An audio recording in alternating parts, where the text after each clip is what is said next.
भाई जो गुरु बचन पे डट गे रकट गे फंद 84 के। भाई जो गुरु बचन पे डट गे रकट गे फंद 84 के। कट गे फंद 84 के रकट गे फंद 84 के। भाई जो गुरु बचन पे डट गे रकट गे फंद 84 के। बोलो सतगुरुदेव की जय। बंदी छोड़ कबीर परमेश्वर जी की जय। बंदी छोड़ गरीबदास जी महाराज की जय। स्वामी रामदेवानंद जी गुरु महाराज की जय। सर्व संतों की जय। सर्व भक्तों की जय। धर्मी पुरुषों की जय। श्री काशी धाम की जय। श्री छुडानी धाम की जय। श्री करौथा धाम की जय। श्री बरवाला धाम की जय। सत साई ग्रीव नमो नमो सतपुरुष को नमस्कार गुरु की नहीं। सुर नर मुनि जन साधु संतों सर्वसदी नहीं। सतगुरु साहेब संत सब दंडोतम प्रणाम। आगे पीछे मध्य हुए तिनको जा कुर्बान। नराकार निर्विषम काल जाल भय भंजनम निर्लेपम निज निर्गुणम। अकल अनुबेशुंधुनम सोहम सुरति समापतम सकल समाना निर्तलय। उज्ज्वल हिरंबर हरदमम बेपरवा अथाह वार पार नहीं मध्यतम। ग्रीव जो सुमर सद होई गणनायक गलताना। करो अनुग्रह सोई पारस पद परवाना। आदि गणेश मनाऊं गणनायक देवन देवा। चरण कमल लाऊं आदंत करूं सेवा। परम शक्ति संगीतम रिद्धि सिद्धि दाता सोई। अवगत गुण अतीतम सत्पुरुष निर्मोही। जगदम्बा जगदीशम मंगल रूप मुरारी। तन मन अर्पों शीशम भक्ति मुक्ति भंडारी। सुर नर मुनि जन ध्यावे ब्रह्मा विष्णु महेशा। शेष शेष मुख गावे पूजे आदि गणेशा। इंद्र कुबेर सरीखा वरुण धर्म राय ध्यावे। समर्थ जीवन जी का मन इच्छा फल पावे। 33 कोटि आधारा ध्यावे से 88। उतरे भव जल पारा कट है यम की फांसी।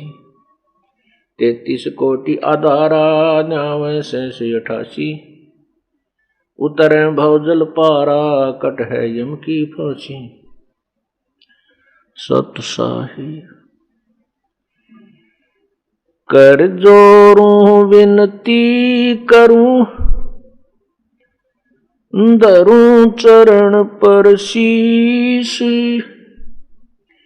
गुरु राम देवानंद जी महाराज ने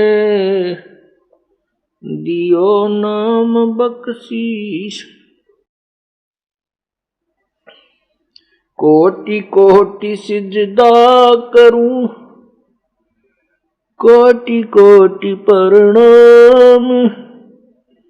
चरण कमल में राखियो मैं बांदी जाम गुलाम।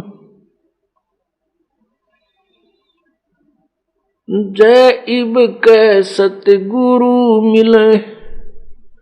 सब दुख आँखों रोए।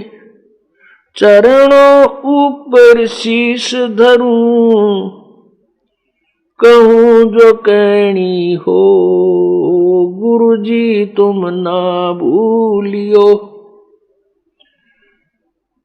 कबीर गुरु जी मिलेंगे पूछेंगे कुशलात। आद अंत की सब कहूं अपने दिल की बातें। गुरु जी तुम ना भूलियो। चाहे लाख लोग मिल जाएं हमसे तुमको बहुत हैं। तुमसे हमको नाही, तुमरे विसारे क्या बने। मैं किसकी शरण में जाऊं, शिव बिरंच मुनि नारद, इनके हृदय न समाऊं। अब गुण किए तो बहुत किए, करत न मानी हार। बावे बंदा बख्श दियो, बावे गर्दन उतारे। अब गुण मेरे बाप जी, बख्शो गरीब नवाज। जो मैं पूत कपूत हूँ, बोर पिता को लाजे। मैं अपराधी जन्म का, नक्सक बरे विकार। तुम दाता दुख भंजना, मेरी करो संभार। बंदे तो कर बंदगी,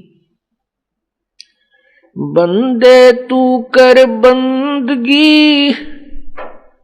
जे चावे दीदार, अवसर मनुष्य जन्म का भाई मिले न बारंबार। मानुष जन्म दुर्लभ है, ये मिले न बारंबार। जैसे तरवर से पत्ता टूट गिरे, वो बहुर न लगता डार। मानुष जन्म पाए कर, नहीं रटे हरि नाम। जैसे कुआ जल बिना फिर, बनवाया क्या काम।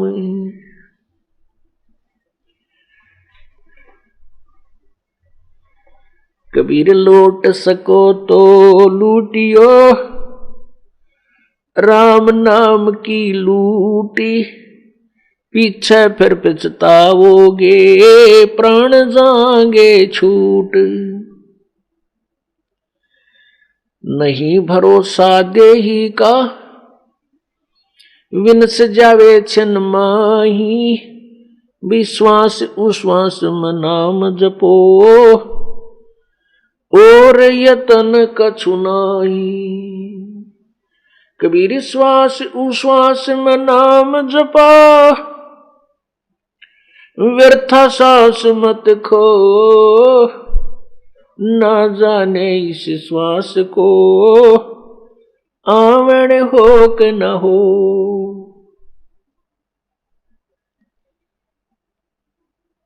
पृथ्वीपति चकवे गए, जिनके चक्र चलंत। भाई रावण सरीखे कौन गिने, ऐसे गए अनंत। गरीब अगम निगम को खोज लो, अगम निगम को खोज लो। बुद्धि विवेक विचार, उदय अस्त का राज मिले, तो बिन नाम बेगार।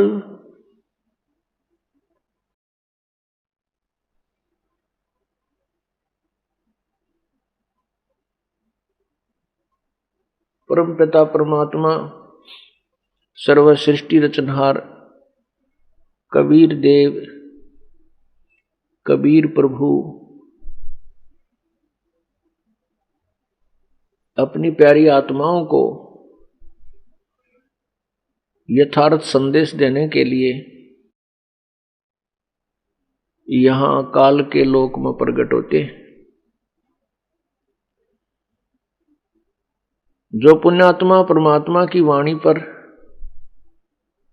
परमात्मा के वचनों पर विश्वास कर लेती हैं, उनको परमेश्वर अपने लोक में ले जाते हैं। जो दुर्भाग्यवश नकली गुरुओं के पास जाकर के गलत ज्ञान में रंगे जा चुके हैं,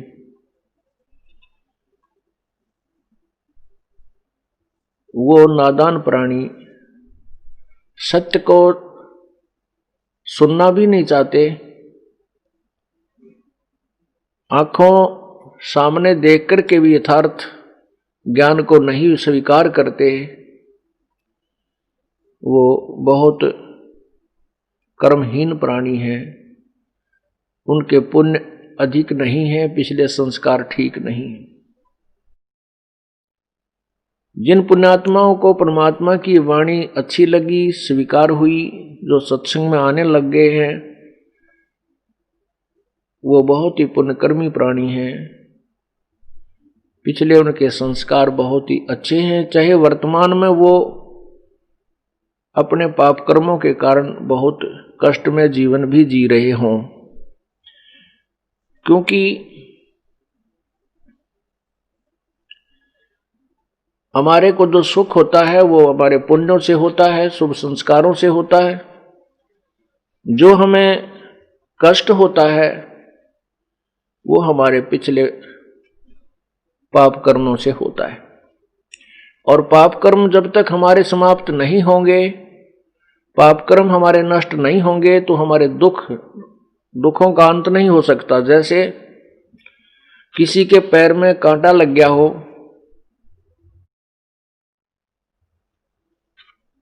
वो पीड़ा जो है उस कांटा लग जाने के कारण हो रही है। जब तक वो कांटा नहीं निकलेगा तब तक पीड़ा समाप्त नहीं हो सकती। तो बुद्धिमान व्यक्ति, जैसे छोटे बच्चे होते हैं, उनको कांटा लग जाता है, वो बैठकर रोने लग जाते हैं, चलते नहीं हैं। तो बुद्धिमान व्यक्ति उनको देखता है कि हाँ ये बच्चे के कांटा लग गया, तो उसको उठाता है, गोदी में उठाता है, घर लाता है अपने बच्चे को, फिर उसका कांटा निकलवाता है, निकालता है, फिर वो बच्चा सुखी हो जाता है। कांटे की पीड़ा से वो रो रहा था, कांटा निकल जाने से उसे सुख हुआ। इसी प्रकार हमारे पाप कर्मों रूपी कांटे लगे हुए हैं। हम बालक हैं, अनजानपने में हमने जूते निकाल दिए, परमात्मा की आड़ छोड़ दी, परमात्मा की शरण नहीं रही, हमने अपने जूते निकाल दिए, राम नाम के जूते निकाल दिए, जिस कारण से हमारे को ये पाप कर्मों के कांटे चुभ गए हैं। उनके कारण सभी को पीड़ा हो रही है। संत जो होते हैं उनके पास वो औजार हैं, उपकरण हैं, जिनसे वो कांटे निकाल दिए जाते हैं और वो बच्चे सुखी हो जाते हैं। और फिर उनको राम नाम का जूता पहने रखने की सलाह दी जाती है।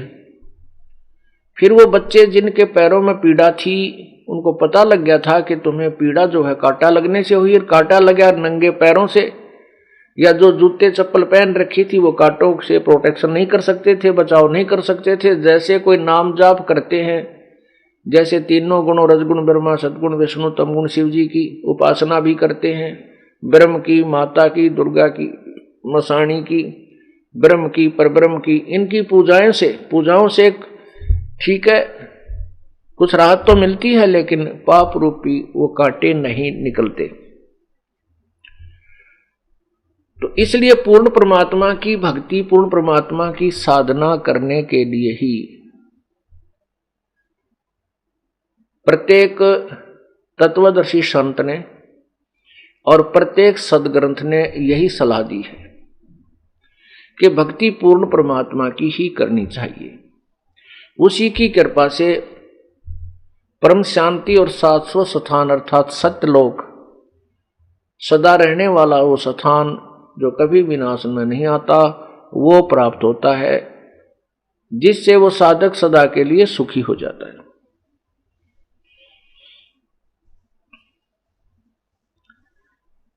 पुण्यात्माओं, कर्म के जो पाप कर्मों के कारण जो कष्ट दुख होते हैं, उनको न तो ब्रह्मा विष्णु महेश कोई परिवर्तन कर सकते हैं, अर्थात पाप कर्मों का जो दुख है उसको वो समाप्त नहीं कर सकते, और न ही दुर्गा कर सकती है, न ही ब्रह्म कर सकता है जो ज्योति निरंजन, और न ही परब्रह्म कर सकता है।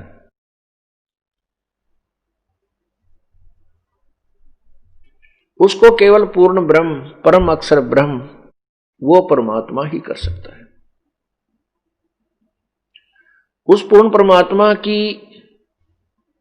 हमने जो पावर का लाभ लेने के लिए, शक्ति का लाभ लेने के लिए तत्वदर्शी संत की खोज करनी होगी, जैसा कि गीता जी अध्याय नंबर 4 के श्लोक 34 में कहा है। क्योंकि गीता ज्ञान दाता अपने सतर की जो जितना उसको ज्ञान है वो बता ही रहा है पूरी गीता जी में। फिर वो कहता है कि उस पूर्ण परमात्मा, परम अक्षर ब्रह्म, जो गीता जी अध्याय नंबर 8 के श्लोक नंबर 3 में कहा है कि वो परम अक्षर ब्रह्म है। गीता जी अध्याय नंबर 7 के श्लोक नंबर 29 में गीता ज्ञान दाता कह रहा है कि मैं जो ज्ञान दे रहा हूं, मेरे इस ज्ञान पर जो आश्रित हो जाते हैं और फिर वो तत्वदर्शी संत की खोज कर लेते हैं, उस तत्वदर्शी संत से प्राप्त ज्ञान के आधार पर फिर वो संपूर्ण कर्मों से परिचित हो जाते हैं, पूरे आध्यात्मिक ज्ञान से परिचित हो जाते हैं, और वो फिर उस तत्व ब्रह्म से, उस परमात्मा से भी परिचित हो जाते हैं। तो फिर वो व्यक्ति जो पूर्ण संत की शरण में आने के बाद तत्वदर्शी संत से तत्व ज्ञान सुनने के उपरांत वो केवल जन्म मरण से ही, जरा मरण से छुटकारा ही चाहता है और कोई वस्तु की इच्छा नहीं करता। ये 7वें अध्याय के 29वें श्लोक में कहा। 7वें अध्याय में कुल 30 श्लोक हैं। फिर 8वें अध्याय के प्रथम ही श्लोक में अर्जुन ने पूछा कि परमात्मा, हे भगवान, वो तत्ब्रह्म क्या है, कौन है वो तत्ब्रह्म? किम तत्ब्रह्म अध्यात्म किम अधिभूत पुरुषोत्तम। उसका 8वें अध्याय के 3 श्लोक में गीता ज्ञान दाता प्रभु ने उत्तर दिया है कि वो परम अक्षर ब्रह्म है। ये देखिएगा पुण्यात्मा, ये एक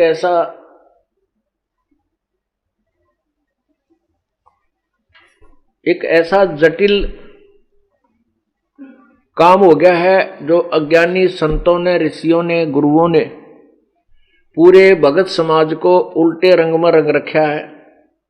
उस पुराने कच्चे रंग को, उस व्यर्थ रंग को उतारने के लिए रेग मार कई बार मारना पड़ता है, तब वो नकली रंग उतरेगा, फिर असली चढ़ाया जाएगा। तो ये बार बार जो सदग्रंथ आपको दिखाए जाते हैं, उस नकली संतों के द्वारा जो सदग्रंथों को ठीक से ना समझ कर जो गलत अनुवाद कर बताया गया है, और इस सदग्रंथों में जो लिखा है वो हमारे तक नहीं पहुंचाया गया है, उसको अब उस संदेश को आप तक अब पहुंचाया जा रहा है। उसके लिए बार बार ये रेग मार मारना पड़ेगा कि कौन से सदग्रंथ में वास्तविकता क्या लिखी है और हमें क्या बताया गया है। अब अभी तक हमारे को ये बताया गया था कि श्री कृष्ण जी ने गीता का ज्ञान अर्जुन को कहा और उसको युद्ध के लिए प्रेरित किया। हम अभी तक इसी बात पर आरूढ़ थे, लेकिन जब से हमें तत्व ज्ञान प्राप्त हुआ है, सदग्रंथों को स्वयं देखा और पढ़ा, उनको समझा है, तो उसके बाद पता चला कि गीता जी में तो श्री कृष्ण जी ने एक शब्द भी नहीं बोल रखा। श्री कृष्ण जी के अंदर प्रवेश करके प्रेतवत काल भगवान ने, ज्योति निरंजन ने, महाविष्णु भी जिसे कहते हैं, उसी ने सारा ज्ञान बोला है, जो ब्रह्म 21 ब्रह्मांड का प्रभु है। तो उस ब्रह्म को ब्रह्म ने यह ज्ञान दिया है और पूर्ण ब्रह्म के लिए संकेत दिया है। इसमें दो ही प्रभु विशेष चलते हैं, एक ब्रह्म, एक पूर्ण ब्रह्म, जिसे परम अक्षर ब्रह्म भी कहते हैं। जैसे क्षर ब्रह्म ये ज्योति निरंजन, अक्षर ब्रह्म ये पर ब्रह्म, अक्षर पुरुष भी जिसे कहते हैं, और परम अक्षर ब्रह्म ये पूर्ण ब्रह्म, सत्य पुरुष, उसकी तरफ संकेत किया है। तो 8वें अध्याय का देखिएगा पवित्र गीता जी। अब 7वें अध्याय का 29वां श्लोक आपको दिखाते हैं। ये है अध्याय नंबर 7।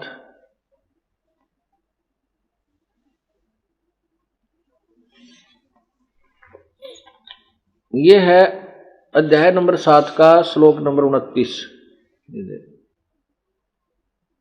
इसके अंदर लिखा है, जरा मरण मोक्षाय माम आश्रित्य यतन्ति ये ते ब्रह्म तत्व विदु। ये ब्रह्म तत्व, इसको तत्व ब्रह्म भी बोलते हैं। ते ब्रह्म तत्व यानी तत्व ब्रह्म विदु कृष्णम अध्यात्मम कर्म च अखिलम। यहां देखो,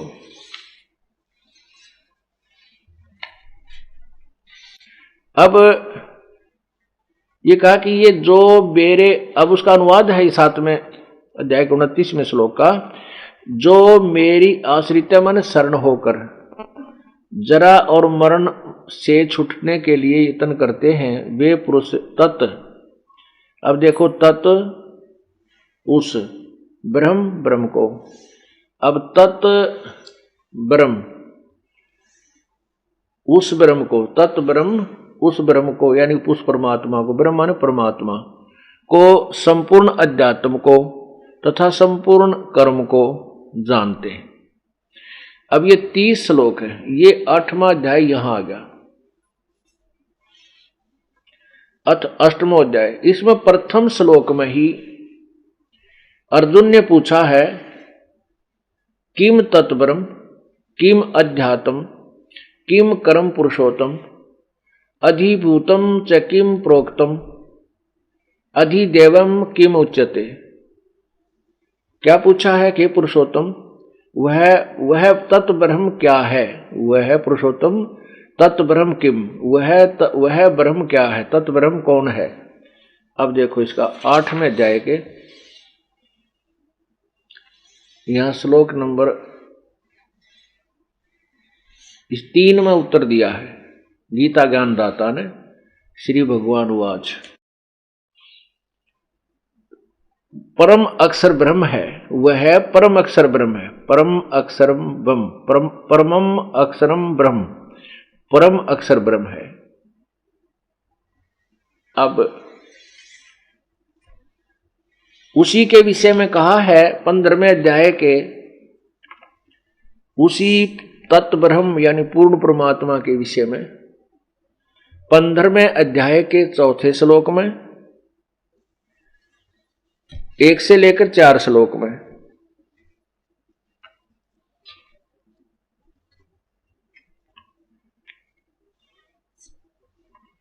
स्पष्ट करते हुए 4थे श्लोक में कहा है,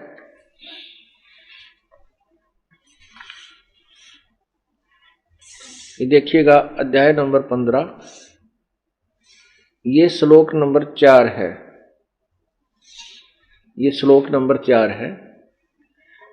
अब क्या कहा कि जब तत्वदर्शी संत मिल जाए उससे ज्ञान प्राप्ति के उपरांत, तो उसके पश्चात उस परम पद रूप परमेश्वर को भली भांति खोजना चाहिए, जिसमें गए हुए पुरुष यानी साधक फिर लौटकर संसार में नहीं आते, जिस परमेश्वर से इस पुरातन संसार वृक्ष की प्रवृत्ति विस्तार को प्राप्त हुई, अर्थात जिस भगवान ने इसकी रचना की है सारे संसार की, उसी आदि पुरुष नारायण के मैं शरण हूं। गीता ज्ञान दाता कहता मैं भी उसी की शरण में हूं। गीता ज्ञान दाता भगवान कह रहा कि मैं भी उसी की शरण में हूं।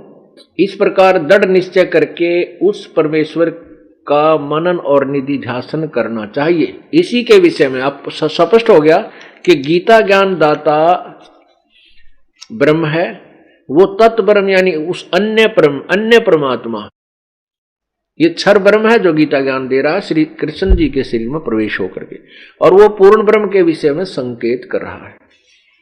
इसी के विषय में 18वें अध्याय के 62वें श्लोक में कहा कि हे भारत, तू सर्व प्रकार से उस परमेश्वर की शरण में जा, तत्व ब्रह्म की शरण में जा। उसकी कृपा से ही तू परम शांति और सनातन परम धाम को, सनातन माने सदा रहने वाला, जो कभी विनाश नहीं होता, पुरातन सबसे पहले वाला। अब देखिएगा 18वें अध्याय का 62वां श्लोक, हे भारत, सब प्रकार से उस परमेश्वर की शरण में जा, उस परमात्मा की कृपा से ही तू परम शांति को, सनातन परम धाम को प्राप्त होगा। शाश्वतम स्थानम, सदा रहने वाला यानी सत्य, शाश्वतम माने सत्य, और सदा परम धाम माने सतलोक, स्थानम माने धाम, सतधाम सतलोक को प्राप्त होगा।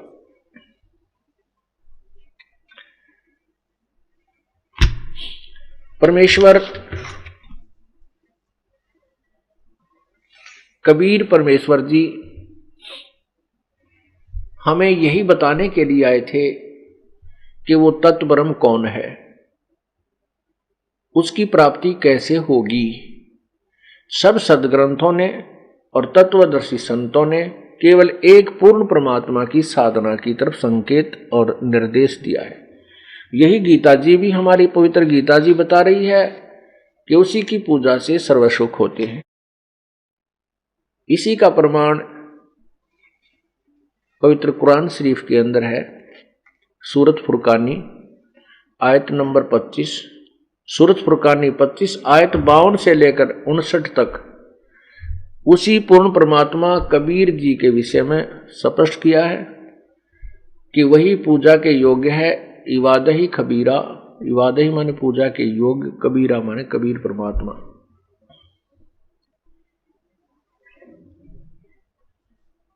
अब पुण्यात्माओं, आपने सुना है कि लूट सको तो लूटियो, राम नाम की लूट, पीछे फिर पछताओगे, प्राण जाएंगे छूट। अब कौन से राम की लूट लूटें, किस प्रभु की भजन करें जिससे हमारे ये पाप विनाश हो। पिछले सत्संगों में आपने सुना कि एक पुण्यात्मा और परमात्मा का संवाद, जिसमें एक सुपात्र है स्वामी रामानंद जी महाराज, और परमात्मा उस प्यारी आत्मा को तत्वज्ञान समझा रहे हैं। आपने सुना था कि स्वामी रामानंद जी से प्रभु ने प्रश्न किया था कि हे स्वामी जी, ये गीता जी का ज्ञान किसने कहा।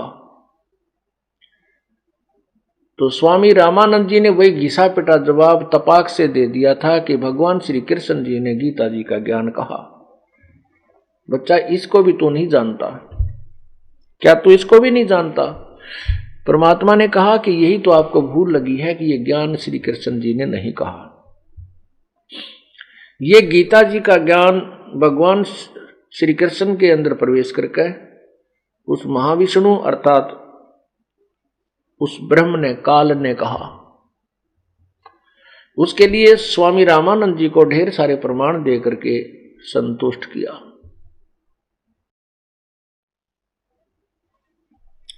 उसमें आपने एक प्रसंग सुना था कि गीता जी अध्याय नंबर 7,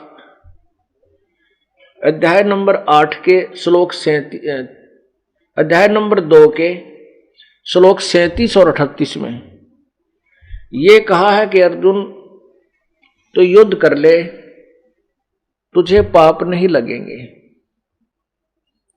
और यदि तू युद्ध में विजयी हुआ तो इस पृथ्वी के राज्य का सुख भोगेगा, और यदि युद्ध में मारा भी गया तो तू स्वर्ग को प्राप्त होगा। तेरे दोनों हाथों में लड्डू हैं। देखिएगा पवित्र गीता जी अध्याय नंबर 2 के श्रीमद् भगवत गीता, ये श्लोक नंबर 37। इसमें कहा कि या तो तू युद्ध में मारा जाकर स्वर्ग को प्राप्त होगा, अथवा संग्राम में जीत कर पृथ्वी का राज भोगेगा, राज्य। इस कारण हे अर्जुन, तू युद्ध के लिए निश्चय करके खड़ा हो जा। आगे 38 में कहा है कि जय, ये 38 नंबर श्लोक है दूसरे अध्याय का, जय पराजय, लाभ हानि और सुख दुख को समान समझकर उसके बाद युद्ध के लिए तैयार हो जा। इस प्रकार युद्ध करने से तू पाप को नहीं प्राप्त होगा। अब परमात्मा कबीर परमेश्वर जी,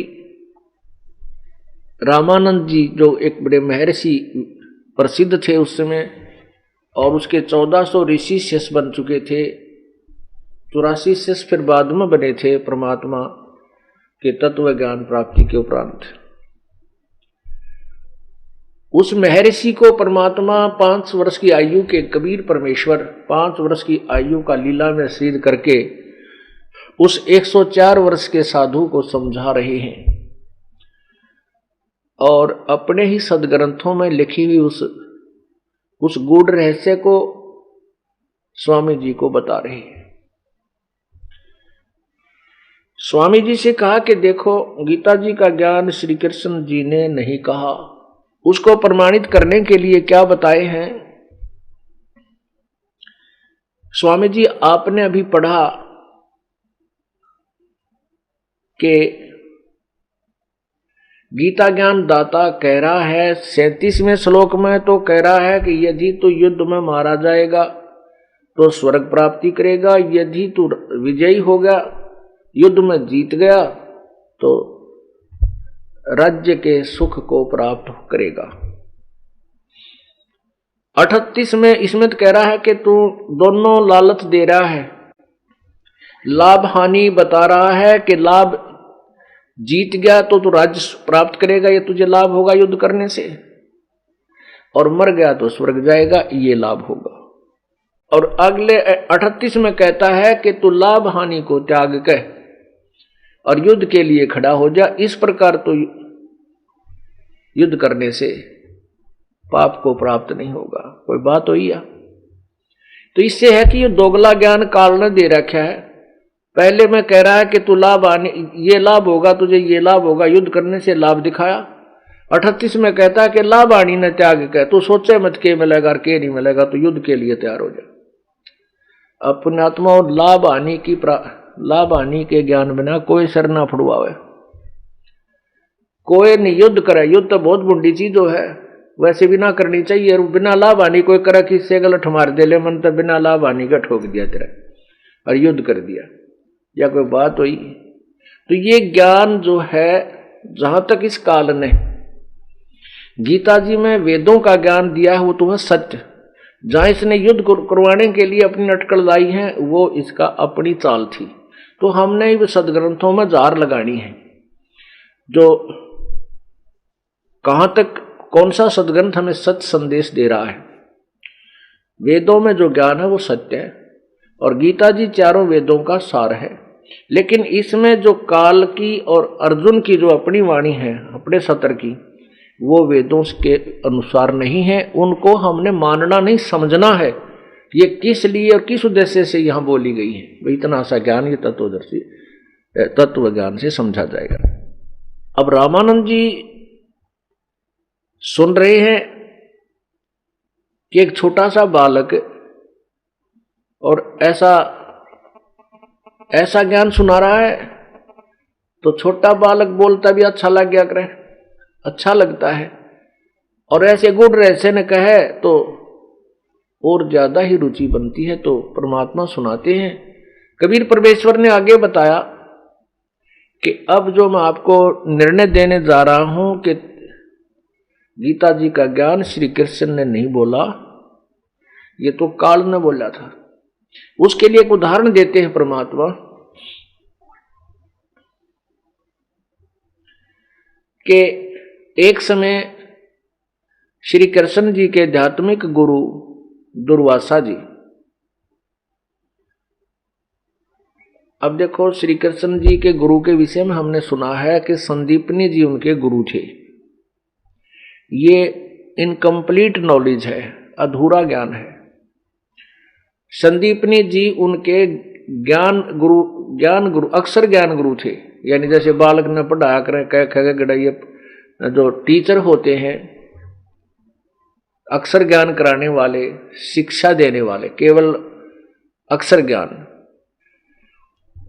दुर्वासा जी जो थे वो उनके आध्यात्मिक गुरु थे श्री कृष्ण जी के, और श्री कृष्ण जी गुरु थे पांडवों के और 56 करोड़ यादवों के, जो उनके वंशज, उनके जो उसके वंशज थे, यानी उनके अपने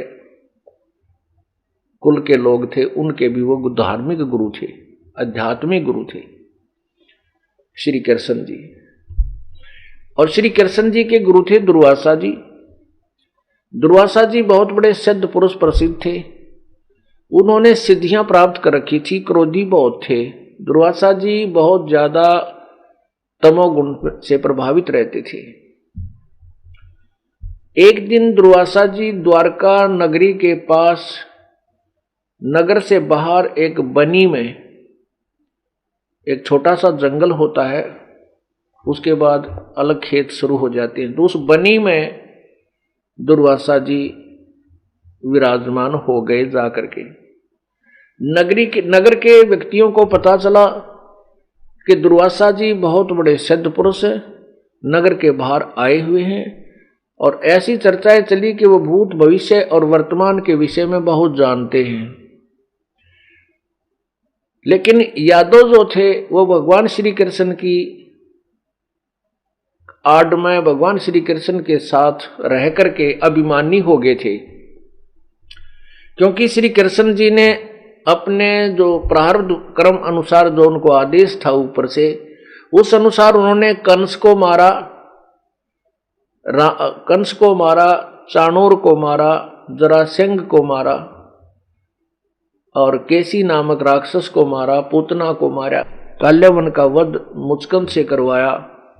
इस प्रकार की घटनाओं से वो बहुत सुप्रसिद्ध हो गए थे, हीरो पाक गए थे। और उस हीरो की आड़ में उनके जो संतान थी, उनके जो यादव कुल के लोग थे, वो इतने अभिमानी हो गए थे कि श्री कृष्ण से ऊपर वह किससे नहीं माने थे।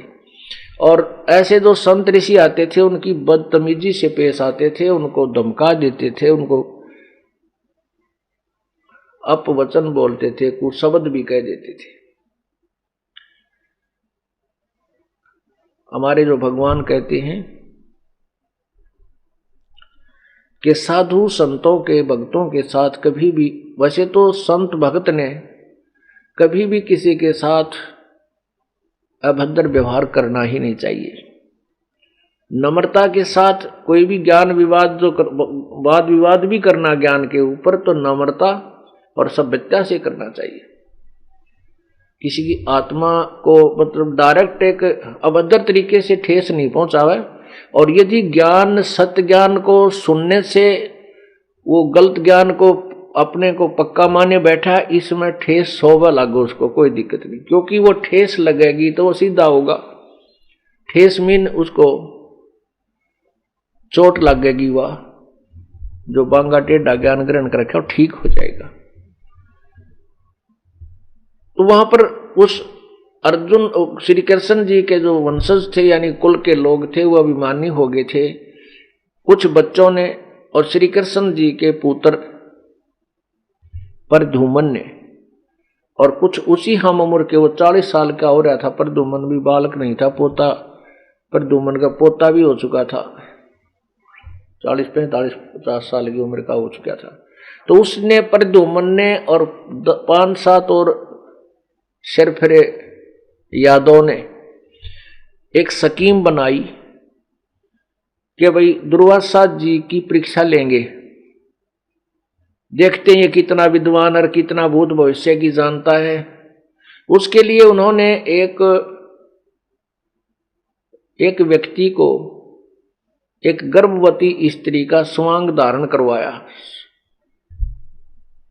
एक लोहे का कड़ा पेट का बांधा, छोटा सा कढ़ाया, जैसे 5, 7, 10 परिवार के सदस्यों का खाना बनाने का होता है, तो उसको पेट पर बांधा, उसके ऊपर कुछ गुद्दड़ यानी ये लोगड़ रुई बांध दी, ऊपर का और कपड़ा बांध करके पीछे पेट पर गांठ ला दी, ऊपर से उस समय जो स्त्रियों का वहां पहनावा था ऐसे वस्त्र पहना दिए, और मुंह के ऊपर कपड़ा डाल लिया जैसे घूंघट करते हैं। और बाकी 5-10 व्यक्ति उसके साथ चल पड़े। उसका एक नकली पति बना लिया। दुर्वासा जी के पास जाकर के प्रणाम किया और कहा, महात्मा जी, हमने सुना है कि आप भूत, भविष्य और वर्तमान का पूर्ण ज्ञान रखते हैं। ये भक्त है, ये व्यक्ति है, ये इसकी पत्नी है। इनके ऊपर परमात्मा ने बहुत वर्षों के बाद अब मेहर की है। इसकी पत्नी को अब गर्भ रहा है। ये उतावले हो रहे हैं कि हम ये पूछना चाहते हैं कि इस स्त्री के गर्भ से लड़का होगा या लड़की? आप कृपा बताइए। दुर्वासा जी ने जब देखा अपनी दृष्टि से, दिव्य दृष्टि से, तो सारे बकवाद को समझकर और बहुत क्रोधित हो गया एकदम। कहने लगा, बताऊं इससे क्या होगा? ये जो गर्भ है, इससे यादव कुल का सर्वनाश होगा, सर्व यादों का नाश होएगा। और यूं कर कर करी लाल आखिर वही वो काढ़ा चिमटा। अब वो तो डांक ठोक की भाग लिए बालक। वो व्यक्ति जो थे वही के में और ना कह देर कर दे, तो भाग लिए आगे। यानी वहां से चल करके गांव में चर्चा हुई, नगरी में चर्चा हो गई कि कुछ व्यक्तियों ने, कुछ बच्चों ने दुर्वासा के साथ मजाक कर दिया और दुर्वासा जी ने यादों का कुल नाश होने का श्राप दे दिया।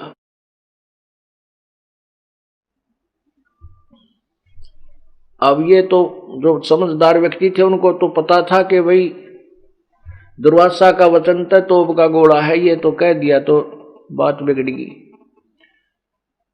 तो कुछ व्यक्ति कहने लगे, भी हमने क्या चिंता है, हमारे साथ हमारे गुरुदेव जो श्री कृष्ण भगवान हैं वो तो सारी ब्रह्मांड के मालिक हैं, सब कुछ कर सकते हैं। उनने कैसे ऐसे कर दिया, वो मार दिया, वो मार दिया, उसका ऐसे कर दिया, तो हम अपने गुरुदेव के पास चलते हैं, ये समाधान कर देंगे, क्यों चिंता करते हो? तो कुछ जो नगर के जो मौजूद से व्यक्ति थे 50-100 इकट्ठे हुए, बच्चों को साथ ले लिया और श्री कृष्ण जी के पास गए। श्री कृष्ण जी से प्रार्थना की कि हे गुरुदेव, ऐसे ऐसे बच्चों ने नालायकी के कारण दुर्वासा जी से मजाक कर दिया और उन्होंने श्राप दे दिया कि इस गर्भ से यादव कुल का नाश होगा, आप ही हमारी रक्षा कर सकते हैं। श्री कृष्ण जी ने कहा कि भी बच्चों को ने बहुत भारी गलती की है, साधु संतों के साथ मजाक ठीक नहीं होता। ऐसे करो, उन्हीं बच्चों को साथ ले जाओ जिन्होंने मजाक किया है, उन व्यक्तियों को, और दुर्वासा जी के चरणों में डाल दो, उसी से क्षमा याचना करो जब बात बनेगी। सभी बच्चों को, उन सभी व्यक्तियों को लेकर के दुर्वासा जी के पास गए वो मौजूद व्यक्ति। उनसे प्रार्थना की कि हे ऋषिवर, बालक है, माफ कर दो, आपके बच्चे हैं, इनसे गलती होगी, हम आप क्षमा याचना करने आए हैं। दुर्वासा जी ने कहा कि भाई मैंने जो वचन कह दिया ये वापस नहीं हो सकता, ये मेरे बस की बात नहीं, ये तो होगा ही होगा, आप जा सकते हैं। अपने बच्चों को समझा के रखा करो, पहले सोचना था इन्होंने, अब आए हो तुम क्षमा याचना करने, ऐसे ऐसे बहुत सी बातें सुनाई। तो व्यक्ति उठकर आ गए, श्री कृष्ण के पास फिर गए। उन्होंने कहा कि भगवान ऐसे ऐसे दुर्वासा जी ने जवाब दे दिया और वो कह रहे हैं कि तुम जो वचन मैंने कह दिया ये मैं वापस नहीं कर सकता, ये तो होगा ही होगा। तो पूरे नगर में चूल्हा नहीं चढ़ा, खाना नहीं पका कि तो नाश हो गया। और श्री कृष्ण जी से बताया गया कि पूरा नगर संताप में है, सब डरे हुए हैं, भयभीत हो गए हैं, कोई खाना भी नहीं पका रहा है। तब श्री कृष्ण जी ने कहा कि क्यों चिंता करते हो, मैं बता समाधान इसका, और अपना खाना खाओ, आराम से रहो, चिंता मत करो। श्री कृष्ण जी ने समाधान बताया कि आप ऐसा करो, ये जो गर्भ बनाया था ना बच्चे के ऊपर आर्टिफिशियल, ये स्वांग कराया था, नकली गर्भ बनाया था, इसमें क्या क्या वस्तु थी, वस्त्र थे और साथ में एक लोहे का कढ़ाया था। तो इनको ऐसा करो, कपड़ों को तो जला दो और लोहे के जो कढ़ाया है इसने घिसा घिसा के इसका चूरा बना के प्रभास क्षेत्र में जाके और जमुना में डाल दो। अब ना रहेगा बांस, ना बजेगी बांसुरी, ये गर्भ का सामान ही नहीं रहेगा तो फिर नाश किसका होगा अपना। जाओ आप ऐसा करो। इस समाधान को सुनकर सभी यादव लोग बड़े प्रसन्न हुए कि बड़ा भगवान ने तो कमाल कर दिया, बहुत ही अच्छा विधान समाधान बता दिया। और सभी अपने खुशी खुशी खाना बनाया, खाना खाने लगे और मस्ती से रहने लगे। उधर से ड्यूटी लगा दी, उस कढ़ाई को घिसा घिसा के और चूरा बना के जमुना में डालने की। 10 व्यक्ति तो 5 व्यक्ति डेली जावें और उसको घिसाएं पत्थर पे और चूरे को फिर दरिया में डालते रहे। ऐसे चलता रहा। उनमें से एक कड़ा बच गया, कड़ा, बाकी कड़ा भी जो है घिसा दिया, एक कड़ा भी घिसा दिया। एक कड़ा बच गया, वो ड्यूटी ला रखी थी एक मेरे जैसे आलसी की। उसने सोचा कि सब ने अपना काम निपटा दिया, 13 कड़ा रह गया। उसने कुछ घिसाया बाहर थे, कुछ भीतर थे, वो थोड़ा बहुत घिसा था, बाकी न्यू का नो जमुना में फेंक दिया, यूं का यूं डाल दिया। बात खत्म हुई, अपने अपने घर को आ गए। उधर से एक मच्छी ने उस चमकदार घिसने के कारण जो चमक हो गई थी उस कड़े में, उसको खाद्य पदार्थ जान के और खा लिया, अंदर निगल गई।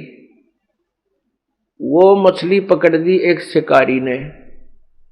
वो शिकारी ने वो मछली काटी, उसमें तो निकला एक चमकदार धातु।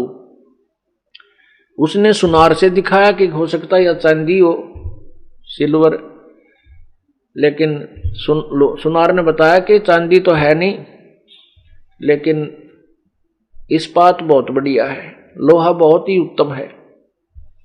तो वो लेकर गया लोहार के पास, लोहार से कहा कि तो इसका मेरा बढ़िया सा एक तीर बना दो। शिकारी था, एक तीर बना दे मेरा, इसके आगे का एरो, बाण का जो तीर होता आगे नुकीला सा बाला टाइप, वो बना दे और जहर से युक्त करके बना दे, विषाक्त बना दिया।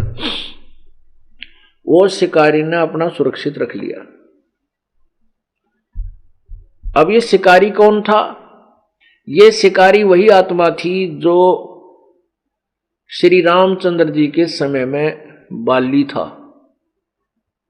सुग्रीव का भाई। और उस समय श्री रामचंद्र जी उर्फ विष्णु जी ने एक वृक्ष की ओट लेकर के धोखे से बाली को मारा था, क्योंकि बाली में एक ऐसी सिद्धि शक्ति थी कि उसके सामने खड़ा होकर के जो युद्ध करता था तो आधी शक्ति सामने वाले की बाली में आ जाती थी, और सामने वाला कितना विद्वान योद्धा था होता था, कितना शक्तिशाली होता था, वो परास्त हो जाता था। इस बात का पता था श्री रामचंद्र जी ने। श्री रामचंद्र जी ने पहले तो युद्ध करना चाहा आमने सामने खड़ा होकर के। जब रामचंद्र जी की आधी शक्ति उसकी तरफ पहुंचने लगी, उनके पैर उखड़ने लगे, तब सुग्रीव ने यह बताया कि आप वृक्ष की ओट ले लो, इसमें यह शक्ति है। तो रामचंद्र जी ने वृक्ष की ओट लेकर भारा पेड़ तब बाली को मारा था। जब बाली ने कहा था कि अगर तू योद्धा है और अपने आप को अधिक शक्तिशाली जानता, जब जानता तो मेरे सामने आकर लड़ता, धोखे से तो दुनिया मार दे, पर इसका तो ना फल भोगना पड़ेगा मिस्टर, ये तो ना बदला देना पड़ेगा मेरा। तब श्री रामचंद्र जी ने कहा भी यह बात तो मैं भी परिचित हूं, ये टिट फॉर टेट तो कहीं नहीं गया, अदले का बदला मैंने देना पड़ेगा। तो बाली ने कहा था कि कब दोगे, कि द्वापर युग में दूंगा। श्री कृष्ण बने वही विष्णु अर्थात श्री रामचंद्र जी वाली आत्मा, और सुग्रीव वाली आत्मा बनी वो शिकारी। अब इनका यहां फैसला होगा। अब क्या होता है कि उधर जो चूरा डाला था कढ़ाई का घिसा करके चूर्ण, उससे एक तेज मोटे मोटे ईंख जैसे पठेरे जैसे पत्तों का एक घास उग गया, और उसके इतने तेज पत्ते हो गए तलवार की तरह। जैसे आपने ये कुछ देखी होगी, डाब जिसने कहे, डाब एक सिंपल सा घास दिखा करे, और उसके पत्ते इतने तेज तिखे होते हैं, अगर यदि उसको उंगली का लपेटा आकर या उंगली का ऐसा थोड़ा ढीला लपेटा और झटका लग जाता है, उंगली ने आधी काट दे, खाल खाल ने कती तार देती है, जख्म बना देती है पूरा गहरा, जैसे कोई चाकू लगा हो। हमने ये देखा हुआ खेतों में।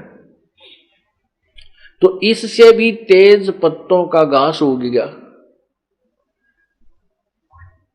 बहुत बड़ा बड़ा हो गया। उधर से क्या होता है कि नगर में, उस द्वारिका के अंदर ऐसा उपद्रव मच गया कि कोई बड़े छोटे की लाज रही नहीं। सब उल्टे सुलटे बोलने, आपस में लट्ठम लट्ठा, सिर फड़ुआ के कोर्ट कचहरिया में खड़े रहे, और रोजाना की 2-4 हत्याएं होने लगी नगरी में प्रतिदिन। कोई किसी की सुने नहीं, सबकी लाल आंख होगी। ऐसी आग सी लगी, वो उसका दुश्मन, वो उसका शत्रु बन गया। तो ऐसा जब नगरी में कोई उपद्रव हो जाता है, बुद्धिमान जो पूरा समझदार व्यक्ति होते हैं वो क्या करते हैं, उसका समाधान कोई आध्यात्मिक तरीका ढूंढते हैं, उसके इलाज का, उसके समाधान के लिए कोई आध्यात्मिक तरीका खोजते हैं, और उसका कारण भी पता कराना चाहते हैं। इसके लिए वो कहां जाते हैं, संतों के पास। श्री कृष्ण जी उनके गुरु थे, गुरु जी के पास जाना उचित होता है। ये जान करके फिर नगर के मौजूद व्यक्ति फिर श्री कृष्ण जी के पास गए। श्री कृष्ण जी ने से प्रार्थना की कि हे प्रभु, हे गुरुदेव, नगरी में ना जाने कौन सा पाप कर्म उदय हो गया नगर का। रोजाना झगड़े होते हैं, 1-2 हत्या रोज हो रही है, प्रतिदिन हो रही है। कोई बड़े छोटे की लाज रही नहीं, कोई किसी की सुनता नहीं, लाल आंखें करे फिरे हैं और हथियार टांगे फिरते हैं, ना जाने नगरी में कब के हो जाएगा। हे प्रभु, इसका कारण तथा समाधान बताइए। श्री कृष्ण जी ने कहा कि अभी ऐसा, ये कारण तो मैं बताता हूं कि तुम्हारे ऊपर दुर्वासा जी का जो श्राप है वो इब हैवी हो गया, वो प्रभावी हो गया तुम्हारे ऊपर, वो इफेक्टिव हो रहा है।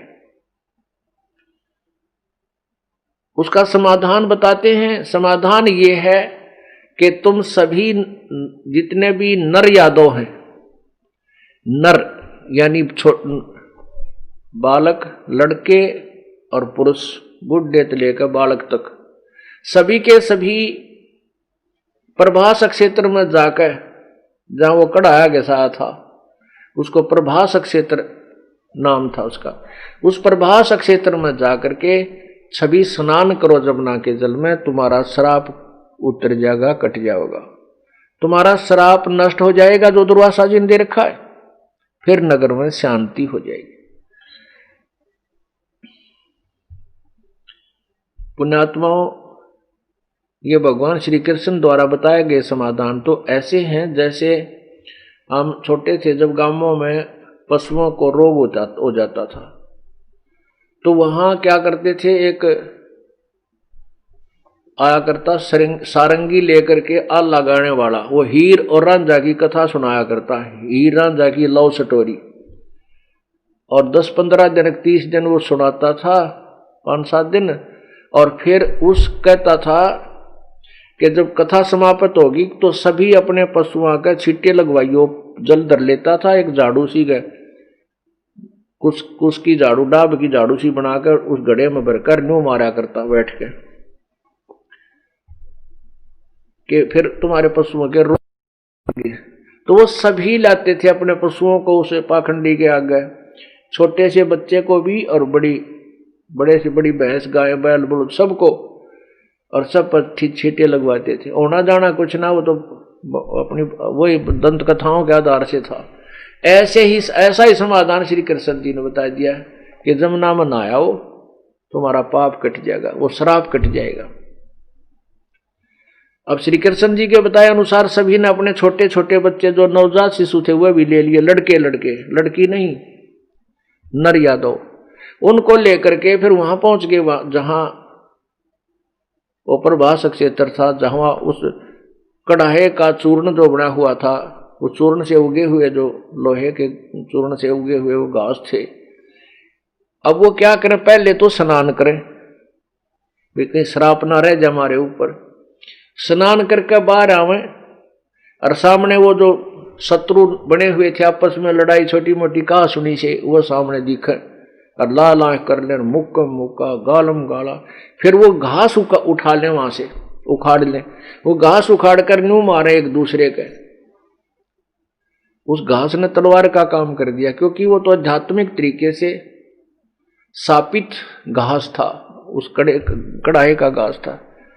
तो वो ऐसा चले कि उसने तलवार का काम कर दिया। 56 करोड़ यादव आपस में लड़के कट के मर गए, 56 करोड़। वहां 100 के ढेर लाग गए, जमुना का पानी लाल कर दिया। यमुना का जल कति लाल कर दिया। अब पुण्यात्माओं, श्री कृष्ण जी द्वारा बताए गए समाधान से श्राप तो कटा नहीं, यादव कट गए। अब जैसे ये नादान संत ऋषि हमें मूर्ख बनाते हैं, कहते हैं कि जाओ गंगा में स्नान कर लो, तुम्हारा ये वो तो पाप विनाशक है, ऐसे है वैसे है, ये उनकी दंत कथा है, कोई लाभ नहीं होने वाला। गंगा का जल एक अमृत, बहुत सुंदर पानी है, पवित्र जल है। वो पानी का ही काम करेगा, पीने का ही काम आएगा।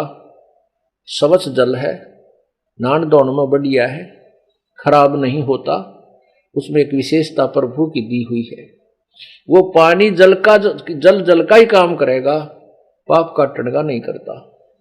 एक दंत कथा है गंगा के विषय में कि जब गंगा को भागीरथ के तप अनुसार नीचे भेजने लगे शिवजी के लोक से,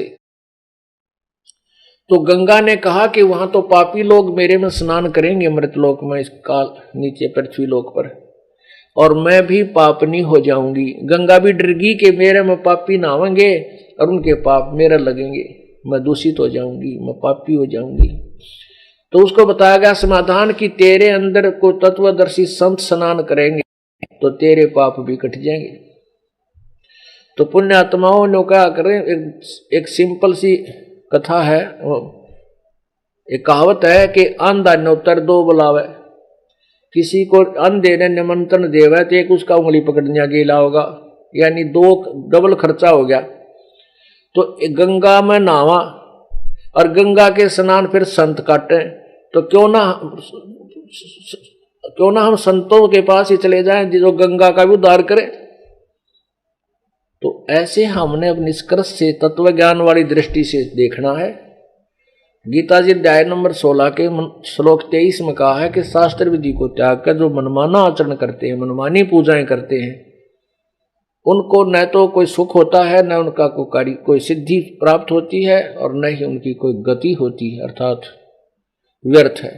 तो 24वें श्लोक में कहा कि जो शास्त्र विरुद्ध साधना त्यागनी है, त्यागने योग्य है, जो करने योग्य है या ना करने योग्य है, इसका फैसला भी सदग्रंथों से ही करना, किसी व्यक्ति से कहने से नहीं। तो हमने इस तत्व ज्ञान रूपी जो तत्व ज्ञान है, इसमें सदग्रंथों के आधार से आपको प्रमाण दिए जाते हैं।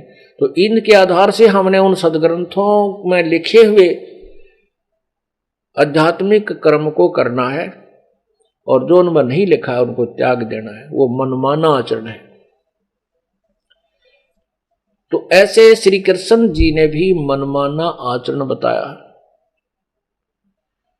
क्योंकि इन भगवानों के पास भी यथार्थ ज्ञान नहीं था, ना ही यथार्थ भक्ति विधि थी। ये तत्व ज्ञान से परिचित नहीं थे, इनकी साधनाएं भी व्यर्थ थी, ब्रह्मा विष्णु महेश तक की। और ये अन्य ऋषि महर्षियों की तो फिर आप इस अंडरस्टूड समझ जाओगे, वो किसी साधना करते थे।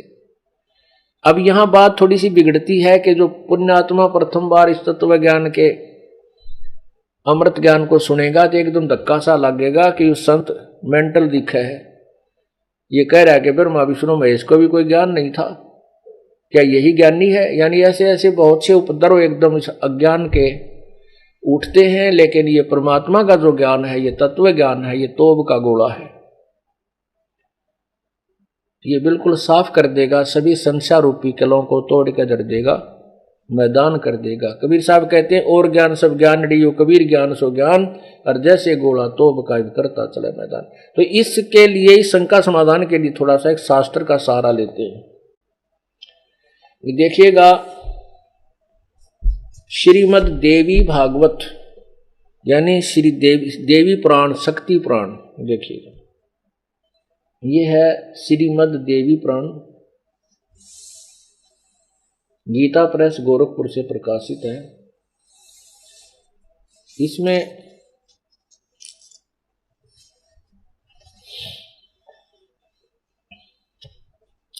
पहला स्कंद और प्रश्न नंबर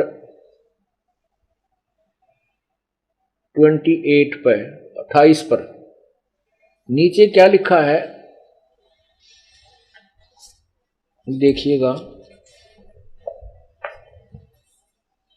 नारद जी ने कहा, महाभाग व्यास जी, तुम इस विषय में जो पूछ रहे हो ठीक यही प्रश्न मेरे पिताजी ने यानी ब्रह्मा जी ने भगवान श्री हरि से किया था।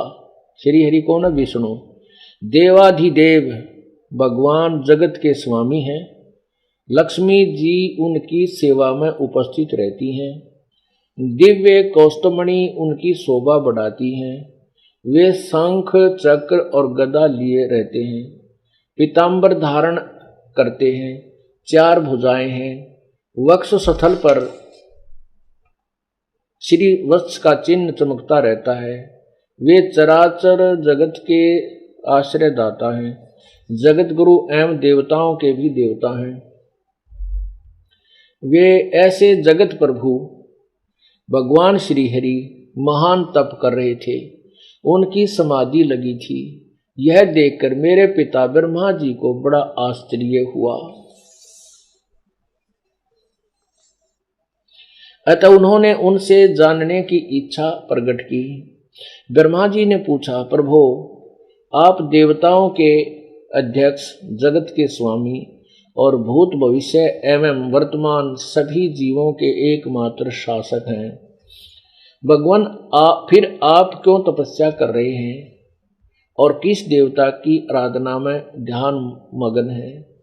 मुझे असीम आश्चर्य तो यह हो रहा है कि आप देवेश्वर एवं सारे संसार के शासक होते हुए भी समाधि लगाए बैठे हैं। अब देखो, ब्रह्मा जी ने एक दिन विष्णु जी को देखा, वो समाधि लगा रहा था, ध्यान लगा रहा था, भजन कर रहा था, किसी की साधना कर रहा था। अब ये अज्ञानता के कारण ब्रह्मा जी तो विष्णु जी को भगवान मान बैठा, विष्णु जी ब्रह्मा जी को भगवान मान बैठा। कैसे कि ये काल जो है इनका पिता, ये इनको सबको चक्कर में घेरे रखे, ये धोखा रखता देता है इनको। ये स्वयं ही ब्रह्मा विष्णु शिव रूप धारण कर लेता है। जैसे ब्रह्मा साधना कर रहा है तो विष्णु रूप में दर्शन दे देगा, विष्णु साधना कर रहा है तो ब्रह्मा रूप में कोई आशीर्वाद दे जाओगा। फिर ये सोचे ब्रह्मा तो एक मेरे लेवल का सत्र का आदमी है, मेरा ही जैसा एक मंत्री है। विष्णु सोचता है, ये ब्रह्मा सोचता है विष्णु भी मेरे सत्र का है। फिर ये किसी और साधना करते हैं, फिर किसकी? दुर्गा की शुरू कर देते हैं। तो यहां वही प्रमाण आ रहा है, देखिएगा आगे। तो ब्रह्मा जी ने पूछा, तो आप किसकी पूजा करते हो? आप तो भगवानों के भगवान हो, सारी सृष्टि के मालिक हो, भूत भविष्य वर्तमान के सब जीवों के शासक हो। और हे विष्णु जी आप भी किसकी पूजा कर रहे हो? अब विष्णु जी क्या बताता है, कितना विद्वान है विष्णु अर्थात श्री कृष्ण। ये गीता अपनी देवी भागवत आपको बताओगी, दास नहीं। मैं कह दूं तो सिर फोड़ दे, पर ये जो गीता हमारे सदग्रंथ है इनकी रोशनी में मेरा सिर फूटने तो बच जाएगा। जैसे एक समय अंधे चले जा रहे थे, एक अंधा जा रहा था अंधेरे में रस्ते और उसने हाथ में लालटेन ले रखी थी। आगे से बच्चे आ रहे थे शोर उछल कूद करते हुए बोलते हुए। उन बच्चों अंधे ने कहा कि बच्चों देखना बेटा देखना, मुझे दिखाई नहीं देता है, ध्यान से चलना बेटा ध्यान से चलना। अब वो बच्चे आकर के उस अंधे व्यक्ति के पास खड़े हो गए और कहने लगे बाबा क्या आपको दिखाई नहीं देता? कहाँ बेटा मैं अंधा हूं। तो उन बच्चों ने पूछा फिर लालटेन किस लिए ले रखी है अंधे ने? वो कहता तुम आंखों वालों के लिए ले रखी, कहते मेरे में टक्कर ना मार दो तुम, इसने मन इस अंधेरे में तुम चांदने में तुम न तो दिख जाएगा, मेरे टक्कर ना मारोगे, मैं टक्कर से बच जाऊंगा, तुम्हारी से बूढ़ा आदमी पड़ गया तो मर जाऊंगा, इसलिए लालटेन मैं तुम्हारे लिए ले रहा हूं, अपने लिए नहीं बच्चा। तो ये सदग्रंथों की दास को जरूरत नहीं, क्योंकि हमें वो तत्व ज्ञान प्राप्त हो गया जो सबसम वेद है, जो सभी सदग्रंथों का निष्कर्ष और सार है। उस ज्ञान से तो हम पहले ही परिचित हो चुके, जो परमात्मा कबीर जी ने हमें दिया, गुरुदेव ने बताया। अब जनसाधारण को समझाने के लिए आप आंखों वालों के लिए या लालटेन सदग्रंथों की दिखाई जाती है, कहते मेरी ये लड़ पड़ो, अपने सदग्रंथों को देख लो, इनमें से पढ़ कर सुनाऊं हूं मैं, और इनमें के लिखा या लालटेन आपको दिखा रहा हूं, ताकि आप किनारा पकड़ जाओ, या तो भक्ति कर लोगे दास के पास आकर, ना अपना चुप जरूर हो जाओगे। अब सच्चाई कह रखिए। अब देखिएगा भगवान श्री विष्णु जी ने क्या उत्तर दिया, आड़ तोड़ पाट जाएगा। सब कितने विद्वान थे ब्रह्मा विष्णु महेश। ये देखो यही पहला सकंद वही पीछे नीचे चल रहा है, और 28वां ये पृष्ठ ही 28 वाला ही है, नीचे बिल्कुल नीचे आ जाइए। ब्रह्मा जी के ये विनित वचन सुनकर भगवान श्री हरि, ये 29 पृष्ठ है 29, श्री हरि उनसे कहने लगे, यानी विष्णु जी, ब्रह्मन सावधान होकर सुनो, मैं अपने मन का विचार व्यक्त करता हूं। देवता दानव और मानव सब यही जानते हैं कि तुम सृष्टि करते हो, मैं पालन करता हूं, और शंकर संहार किया करते हैं, किंतु फिर भी वेद के पारगामी पुरुष अपनी युक्ति से यह सिद्ध करते हैं कि रचने पालने और संहार करने की यह योग्यता जो हमें मिली है, इसकी अधिष्ठात्री देवी शक्ति देवी है। वे कहते हैं कि संसार की सृष्टि करने के लिए तुम में राजसी शक्ति का संचार हुआ है, मुझे सात्विक शक्ति मिली है, और रुद्र में तामसी शक्ति का आविर्भाव हुआ है। उस शक्ति के अभाव से तुम इस संसार की सृष्टि नहीं कर सकते, मैं पालन करने में सफल नहीं हो सकता, और रुद्र से संहार कार्य होना भी संभव नहीं। ब्रह्मा जी, हम सभी उस शक्ति के सारे ही अपने कार्य में सदा सफल होते हैं आए हैं। सुवर्त प्रत्यक्ष और परोक्ष दोनों उदाहरण मैं तुम्हारे सामने रखता हूँ, सुनो। यह निश्चित बात है कि उस शक्ति के अधीन होकर ही मैं प्रलय काल में इस शेष नाग की सैया पर सोता और सृष्टि करने का अवसर आने पर जाग जाता हूँ। मैं सदा तप करने में लगा रहता हूँ, उस शक्ति के शासन से कभी मुक्त नहीं रह सकता। कभी अवसर मिला तो लक्ष्मी के साथ सुख पूर्वक समय बिताने का सौभाग्य प्राप्त होता है। मैं कभी तो दानवों के साथ युद्ध करता हूँ, अखिल जगत को भय पहुंचाने वाले दैत्यों के विकराल शरीरों को शांत करना मेरा परम कर्तव्य हो जाता है। अब देखो आगे क्या कहते हैं, मुझे सब प्रकार से शक्ति के अधीन होकर रहना पड़ता है, दुर्गा के। उन्हीं भगवती शक्ति का मैं निरंतर ध्यान किया करता हूं। ब्रह्मा जी, मेरी जानकारी में इन भगवती शक्ति अर्थात दुर्गा से बढ़कर कोई दूसरा देवता नहीं है। जय हो भगवान विष्णु और इसके ज्ञान की। पुण्यात्मा, इनके ज्ञान का तोड़ पाट गया। भगवान विष्णु कह रहे हैं कि मेरी समझ तक मेरी जानकारी में इस शक्ति दुर्गा के ऊपर कोई देवता को ना जिसकी भक्ति करनी चाहिए। और दुर्गा कह रही है कि उस परमात्मा की भक्ति करो जिसने सारी सृष्टि रची।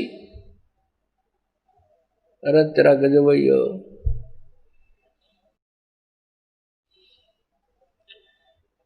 कबीर परमात्मा कहते हैं, निरंजन धन तेरा दरबार, जा तनक नी न्याय विचार। कहते हैं, अज्ञानी को परम विवेकी, पाखंडी की पूजा जग में संत न कहे लबाड़। अज्ञानी को परम विवेकी और ज्ञानी को मूड गंवार, निरंजन धन तेरा दरबार। ओए होए।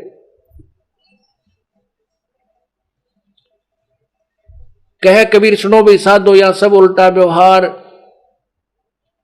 और सच्चों को तो ये झूठ बताओ और झूठों का एतबार, निरंजन धन तेरा दरबार। ओए है। अब ये सारे कपोड़ पहले, कोई कहे वो भगवान है, कोई कहे वो भगवान है, कोई कहे दुर्गा मतलब। और विष्णु जी तो यहाँ का सुप्रीम पावर मानी जाती थी।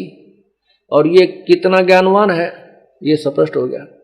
ये खुद तप करता है, तप करके शक्ति ग्रहण करता सिद्धि, और सिद्धि को फिर राक्षस मारने में ये काल इनको लगा देता है, उसको डिस्चार्ज करा देता है उसकी पावर को, और फिर ये एक जीव के जीव बना देता है।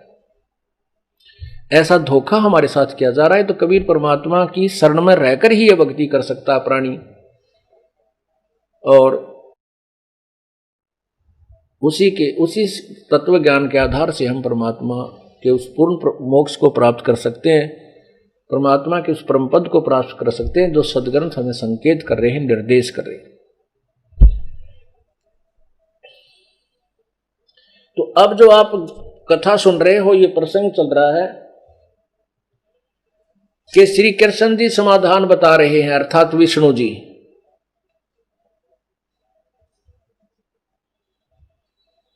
क्या बता रहे हैं कि तुम उड़ा गंगा में जा, उस जमुना में स्नान कराओ, तुम्हारे पाप कट जाएंगे।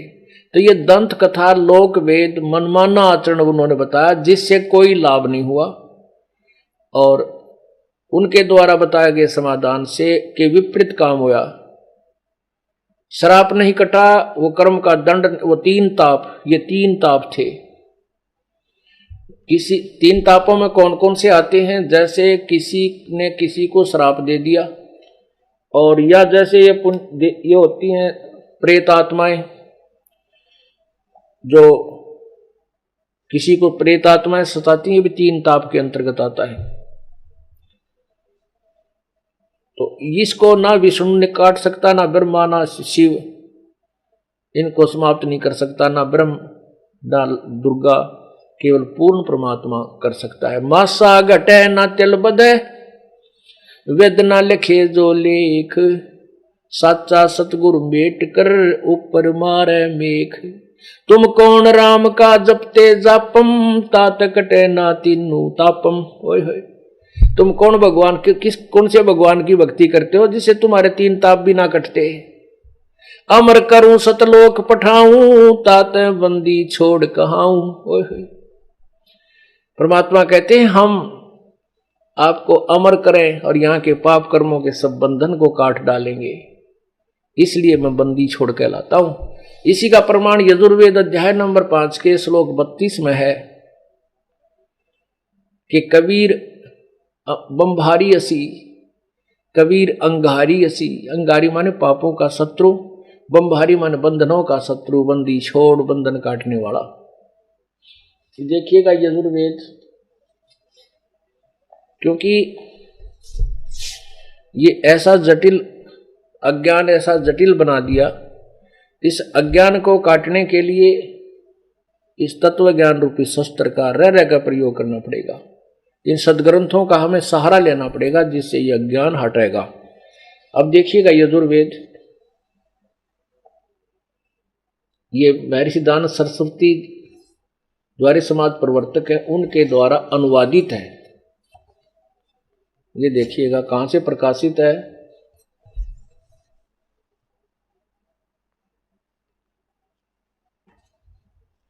सार्वदेशिक आर्य प्रतिनिधि सभा, प्रकाशक है सार्वदेशिक आर्य प्रतिनिधि सभा, 2/5, महर्षि दानव भवन, रामलीला मैदान, नई दिल्ली। और इसमें देखना 5 अध्याय नंबर 5 के श्लोक नंबर 32 में आपको दिखाते हैं। ये देखो,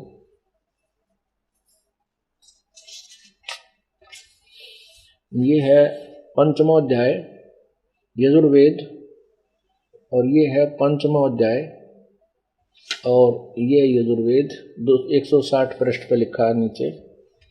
ये 32वां श्लोक है, ये 32वां मंत्र, ये 32वां मंत्र है। इसमें लिखा है उसी गसी, ये कबीर अंगारी रसी, अंगारी रसी, कबीर अंगारी रसी, बम्भारी अवेसुरसी। अब नीचे लिखा है रत धामासी सवर ज्योति। बाकी बहुत कुछ सारा, लेकिन हम जो अपना मतलब कि इससे पढ़ेंगे। अनुवाद स्वामी दयानंद जी द्वारा किया हुआ। हे जगदीश्वर, जिस कारण से आप कांतिमान असीमाने हैं। अंगारी, ये है कबीर अंगारी। अब इन्होंने अंगारी शब्द अलग लिया है। अंगारी का अर्थ खोटे चलन वाले जीवों के शत्रु हुआ। इन्होंने कवि का अर्थ कांत पर जय कर दिया। हम इसको सीधा ले लेते हैं कबीर, कबीर को हम बै बोलते हैं, बै को, वै को, तो कबीर अंगारी यानी कबीर परमात्मा जो है वो पापों का शत्रु है, पाप काटने वाला है। और फिर बम्भारी, इन बम्भारी का क्या अर्थ किया है? बम्भारी का अर्थ क्या? बंधनों के शत्रु। ये तो अज्ञान सोच है, वह तारादि तंतुओं के विस्तार करने वाले। बम्भारी का अर्थ है बंधन, अरि माने शत्रु। बम्भ माने बंधन, अरि माने शत्रु। बम्भारी माने बंधनों के शत्रु यानी बंदी छोड़। हम इसे बंदी छोड़ कहते हैं, और हम इसको कबीर अंगारियसी यानी पाप का शत्रु, पाप काटने वाला, और बम्भारी माने बंधनों का शत्रु। और ध्यान देखिए इन्हीं के दो अनुवाद में रतधामा, ये देखिएगा रतधामा, रतधामा सतधाम युक्त। रतधामा, रत माने सत्य, धाम माने धाम, यानी सतलोक। धाम कहो चाहे लोक, वो सतलोक युक्त है, यानी सतयोग सहित है, सतलोक में रहता है। और सवर ज्योति, जिसका अर्थ होता स्वयं प्रकाशित। इन्होंने अनर्थ किया है, अंतरिक्ष को प्रकाश करने वाला नहीं। सवर ज्योति स्वयं प्रकाशित, और रतधामा सतधाम युक्त यानी सतधाम में रहने वाला है। और वही वैसे ही युक्त उक्त गुणों प्रसिद्ध आप सब मनुष्यों की उपासना करने योग्य हैं, ऐसा हम लोग जानते हैं। अब कबीर के बारे में ये वेद बता रहा है, कबीर जी के बारे में, परमेश्वर के बारे में कह रहा है कि तू सतलोक में रहने वाले हो आप, और स्वयं प्रकाशित हो, और सभी लोगों को प्रकाशित करने वाले यानी रचने वाले भी तुम ही हो। और कबीर भगवान आप बम्भारी बंधनों के शत्रु हो, और अंगारी माने पापों के विनाशक कबीर जी हो। अब रामानंद जी को परमात्मा सुना रहे हैं कि पूर्ण परमात्मा पापों का विनाश कर सकता है। रामानंद जी कह रहे थे कि बच्चा, प्रारब्ध के कर्म तो भोगने ही पड़ते हैं, किसी वेद में नहीं लिखा, किसी संत शास्त्र में नहीं लिखा है कि प्रारब्ध यानी पाप कर्म विनाश होते हैं। कर्म तो ज्यों के तो ही भोगने पड़ते हैं। परमात्मा कहते हैं, स्वामी जी आपने वेदों को पढ़ा है लेकिन समझा नहीं। समझा कैसे नहीं भाई? गुरु बिन वेद पढ़े जो प्राणी, समझे न सार रहे अज्ञानी। गुरु बिन काहू न पाया ज्ञाना, जो थो था बुझ छड़े किसाना।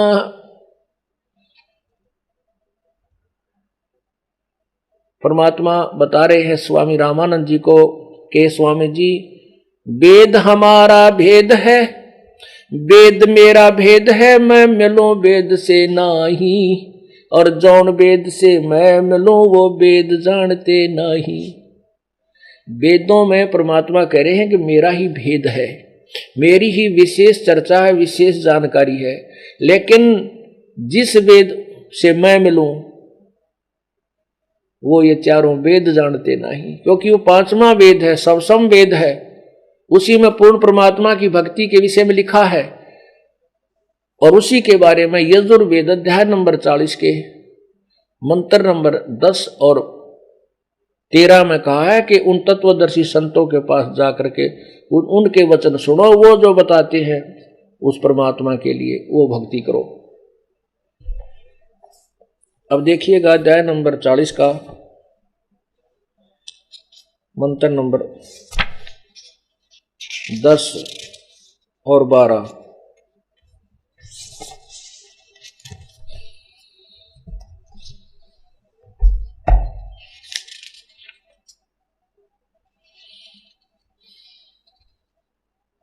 तेरह 12 नहीं 13 ले, ये देखिएगा यजुर्वेद, वही यजुर्वेद है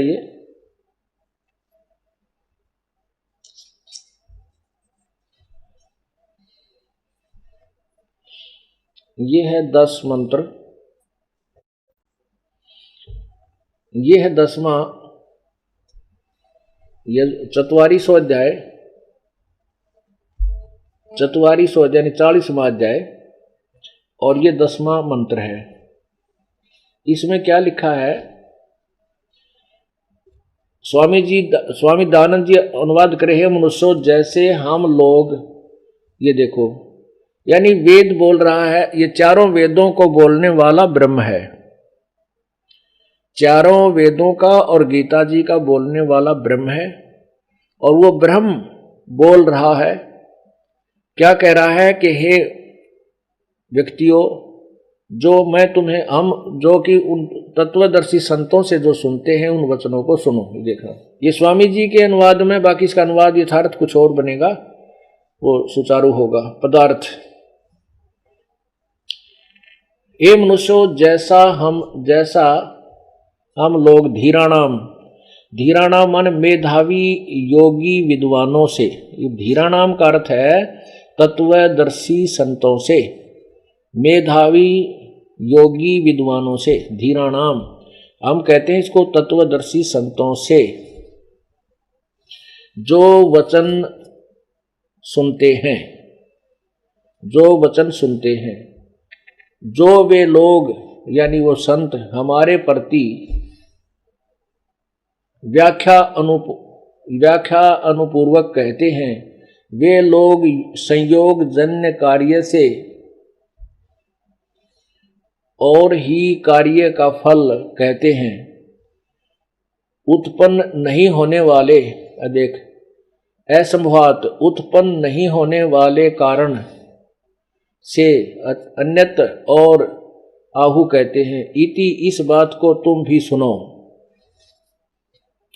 अब ये स्वामी जी ने तड़ंगा करने का ठेका ले रखा था, अज्ञान करना था, गुड़ का गोबर बनाने की खातिर आया था, यो काल का भेजा हुआ था। ये क्या बता रहा है, इसका सिंपल सा साधारण है कि कोई तो भगवान ने कहता है संभावता, तो संभवात माने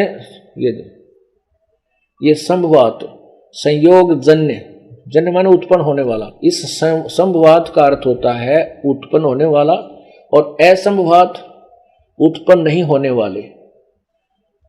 इसका क्या अर्थ है वैसे सिंपल सा, कि कोई तो भगवान को कहता है वो जन्म लेता है, और कोई कहता है वो जन्म नहीं लेता। कहता है इसका यथार्थ ज्ञान भी वो तत्वदर्शी संत सुनाओगे, उन तक सुन लो। 2 अक्षर की बात थी।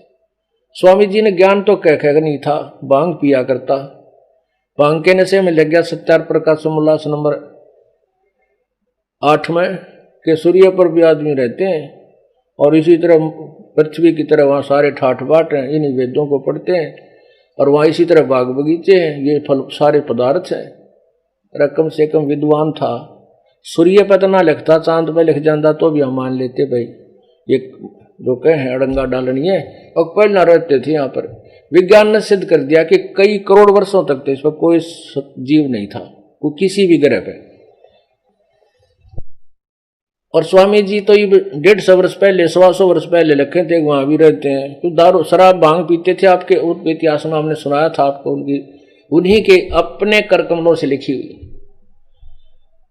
कि मैं भांग पीने लग गया, मेरा एक बहुत बड़ा दोष लग गया था। अब उनके जो अनुयायी हैं वो कुछ कहते हैं बाद में छोड़ दिया था। अगर बाद में छोड़ दिया होता तो सत्यार्थ प्रकाश तो कति लास्ट में लिखा उन्हें, संशोधन कति लास्ट में कर रखा 3 वर्ष पहले मृत्यु तय।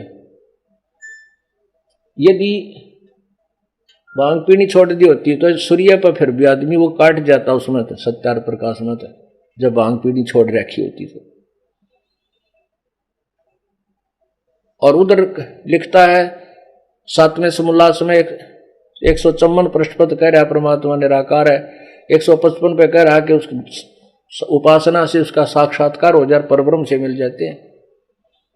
तो ऐसी जो व्याख्या अपनी ही व्याख्या को दूसरे पृष्ठ पर कंडम कर रहा है तो नशे बिना नहीं हो सकती। स्वस्थ दिमाग का आदमी कभी ऐसी नालायकी नहीं कर सकता। और विद्वान को आवे कि उसको इतना नहीं पता तो पहले पृष्ठ पर क्या लिखा अगले पर क्या, उसी को अपने ही सिद्धांत को कैंसिल कर रहा है। तो इस प्रकार ये अज्ञानियों को हमने महर्षि मान रखा था। परमात्मा भी ये कहते हैं निरंजन धन तेरा दरबार जा तनिक न्याय विचार, पाखंडी की पूजा जग में संत ने कह लबाड़। सत्यार्थ प्रकाश 11वें समोल्लास में कबीर परमेश्वर के बारे में ऋषि दानंद जी के विचार आपको सुनाता हूं। इससे सिद्ध होता है परमात्मा की जो वाणी सत्य है, कि परमात्मा को तो उसने अज्ञानी कहा, नानक जी को मूर्ख कहा, रविदास जी को और उनको रामदास जी को ढेढ़ कहा। तो कित का विद्वान था, कित का यो समाज सुधारक था जो ऐसी जाति का जहर घोला था साथ की साथ में। अब ये देखो, ये सत्यार्थ प्रकाश,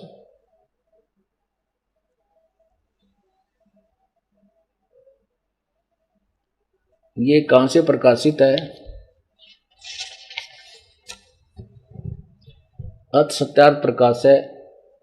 क्या लिखते हैं? वेद आदि विधि विविध शास्त्र प्रमाण समन्वित है। श्रीमत परमहंस विरजा परमहंस परिव्रजाचार्य महर्षि दान सरस्वती विरचित। कितनी इस महर्षि दान के आगे कितनी बड़ी उपमा ला रखी है। श्रीमत परमहंस परिव्रजा का आचार्य महर्षि दानंद सरस्वती स्वामी के द्वारा लिखा गया है। और ये कहता सभी वेद आदि सदग्रंथों के प्रमाण से संबंधित है, ये रचा गया है। ये कहाँ से छपा है? प्रकाशक है वैदिक यति मंडल, दान मठ दीनानगर रोहतक। ये तो प्रकाशक हैं। और छपा कहाँ से है? ये है मुद्रक है आचार्य प्रिंटिंग प्रेस, दानंद मठ गोहाना मार्ग रोहतक से। इसके 30 एकादश समोल्लास में। और ये देखो परमात्मा के विषय में महर्षि दानंद जी के विचार, एकादश समोल्लास है। हमारे पास जो सत्यार्थ प्रकाश है ये 306 पृष्ठ पे, 306 पृष्ठ पे है, ये सत्यार्थ प्रकाश है। किसी ने प्रश्न किया कबीर पंथी तो अच्छे हैं, उत्तर नहीं। प्रश्न क्यों अच्छे नहीं? स्वामी जी कह रहे हैं कबीर पंथी अच्छे नहीं, उत्तर प्रश्नकर्ता कहता है क्यों अच्छे नहीं? पाषाण यानी पत्थर आदि मूर्ति पूजा का खंडन करते हैं, और कबीर साहब फूलों से उत्पन्न हुए और अंत में भी फूल हो गए। ब्रह्मा विष्णु महादेव का जन्म नहीं था तब भी कबीर साहब थे बड़े सिद्ध। जिस बात को वेद पुराण नहीं जान सका उसको कबीर जानता है। सच्चा रास्ता है जो कबीर ही ने दिखलाया है, कबीर जी ने ही दिखलाया है। इनका मंत्र सतनाम कबीर आदि है। उत्तर स्वामी जी कहते हैं देखो प्रश्नकर्ता ठीक बोल रहा है और स्वामी जी अपनी सोच से उसका विपरीत उत्तर कर रहे हैं। पाषाण आदि तो छोड़ने के, पत्थर तो छोड़, कबीरपंथी तो पलंग, गद्दी, तकिए, खड़ाऊं, जोत, ज्योति यानी दीप, ये जोत चलावे हैं, ये तो उसकी पूजा करें जोत की। जोत तो हवन है। महर्षि दयानंद ने तो अपनी सोच को ही ऊपर रखा। जोत आदि का पूजना पाषाण मूर्ति से यानी पत्थर मूर्ति से घटिया नहीं, नून नहीं। क्या कबीर साहब बनूगा थे? वह कलियां थी, था जो फूलों से उत्पन्न हुआ और अंत में फूल हो गया। अब क्या बताता है कि यहां जो यह बात सुनी जाती है वही सच्ची होगी कि कोई जुलाहा काशी में रहता था, उसका लड़का बाला नहीं था। एक समय थोड़ी सी रात्रि थी, बाजार में चला जाता था तो देखा सड़क के किनारे में एक टोकरी में फूलों के बीच में उसी रात का जन्मा बालक था। वह उसको उठा ले गया, अपनी स्त्री को दिया, उसने उसका पालन किया। जब वह बड़ा हुआ तो दुल्हे का काम करता था। किसी पंडित के पास संस्कार पढ़ने के लिए गया, उसने उसका अपमान किया, कहा कि हम जुल्हे को नहीं पढ़ाते। इस प्रकार से कई पंडितों के पास फिरा परंतु किसी ने न पढ़ाया। तब ऊट पटांग भाषा बनाकर जुल्हे आदि नीच लोगों को समझाने लगा। है जुल्हों को नीच शब्द प्रयोग कर रहा है। तंबूरे लेकर गाता था, भजन बनाता था, विशेष पंडित शास्त्र वेदों की निंदा किया करता था। कुछ मूर्ख लोग उसके जाल में फंस गए। कबीर पंथियों को तो मूर्ख बता रहा है, उसके जाल में फंस गए। जब मर गया तो लोगों ने उसको सिद्ध बना लिया। जो जो उसने जीते जी बनाया था उसको उसके चेले पढ़ते रहे और कान को मूंद कर सब सुना जाता, उसको ना सब सिद्धांत कहते आदि आदि। अब देखो स्वामी जी का ज्ञान। परमात्मा को तो मूर्ख कह रहा है कि उसने कुछ गाना कुछ पढ़ने गया था, पंडिता दो रहा उन्हें पढ़ाया को नहीं, इसलिए ऊट पटांग भाषा बनाकर आप पे कुछ गाया बजाया करता था। और उसने जो अपने जीते जी कुछ भजन शब्द लिखे, बाद में उसके अनुयायी पढ़ने लग गए, मर गया जब शब्द बना लिया। अब देखो भगवान को तो ये मूर्ख बतावर, आप बन विद्वान कह खेगा पता नहीं। हे मालिक, ऐसे विद्वानों से परमात्मा की जनता को छुड़वावे और इनको सत्य ज्ञान हो। कहने का भाव ये है कि पूर्ण परमात्मा अपना ज्ञान बता रहा है और यही वेद बता रहे हैं कि उस तत्व ज्ञान को तत्वदर्शी संतों से समझ, यानी वेद ज्ञान जितना दिया गया है वो तो वेदों में वर्णित है, लेकिन इससे अलग और यथार्थ ज्ञान है कि कोई तो भगवान ने जन्म लेने वाला कहता है, कोई मरने वाला न जन्म लेने वाला यानी वैसे स्वयंभू कहता है। तो इसका निर्णायक ज्ञान भी परम संत ही तत्वदर्शी संत देंगे, उनसे सुनो। अब कबीर परमात्मा रामानंद जी को बता रहे हैं कि पापों का विनाश भी आपके वेदों में लिखा है कि परमात्मा पाप नाश कर देता है।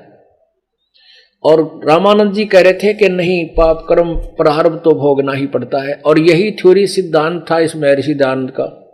अब जितने भी ये महर्षि को आए थे ये सारे ही अज्ञानी थे, घोर अज्ञानी थे, न क्या का बेरा नहीं था। और कहते हैं अंधों की बाँ अंधे न पकड़ रखी थी। और जो सबसे पहला अंधा जो था वो चतुर था, वो कह रहा था मुझे खूब दिखाई देता, मेरे पीछे पीछे आ जाओ। अब देखना इस महर्षि दयानंद रूपी अंधे अज्ञानी की छुरी। और फिर वेद क्या बताते हैं?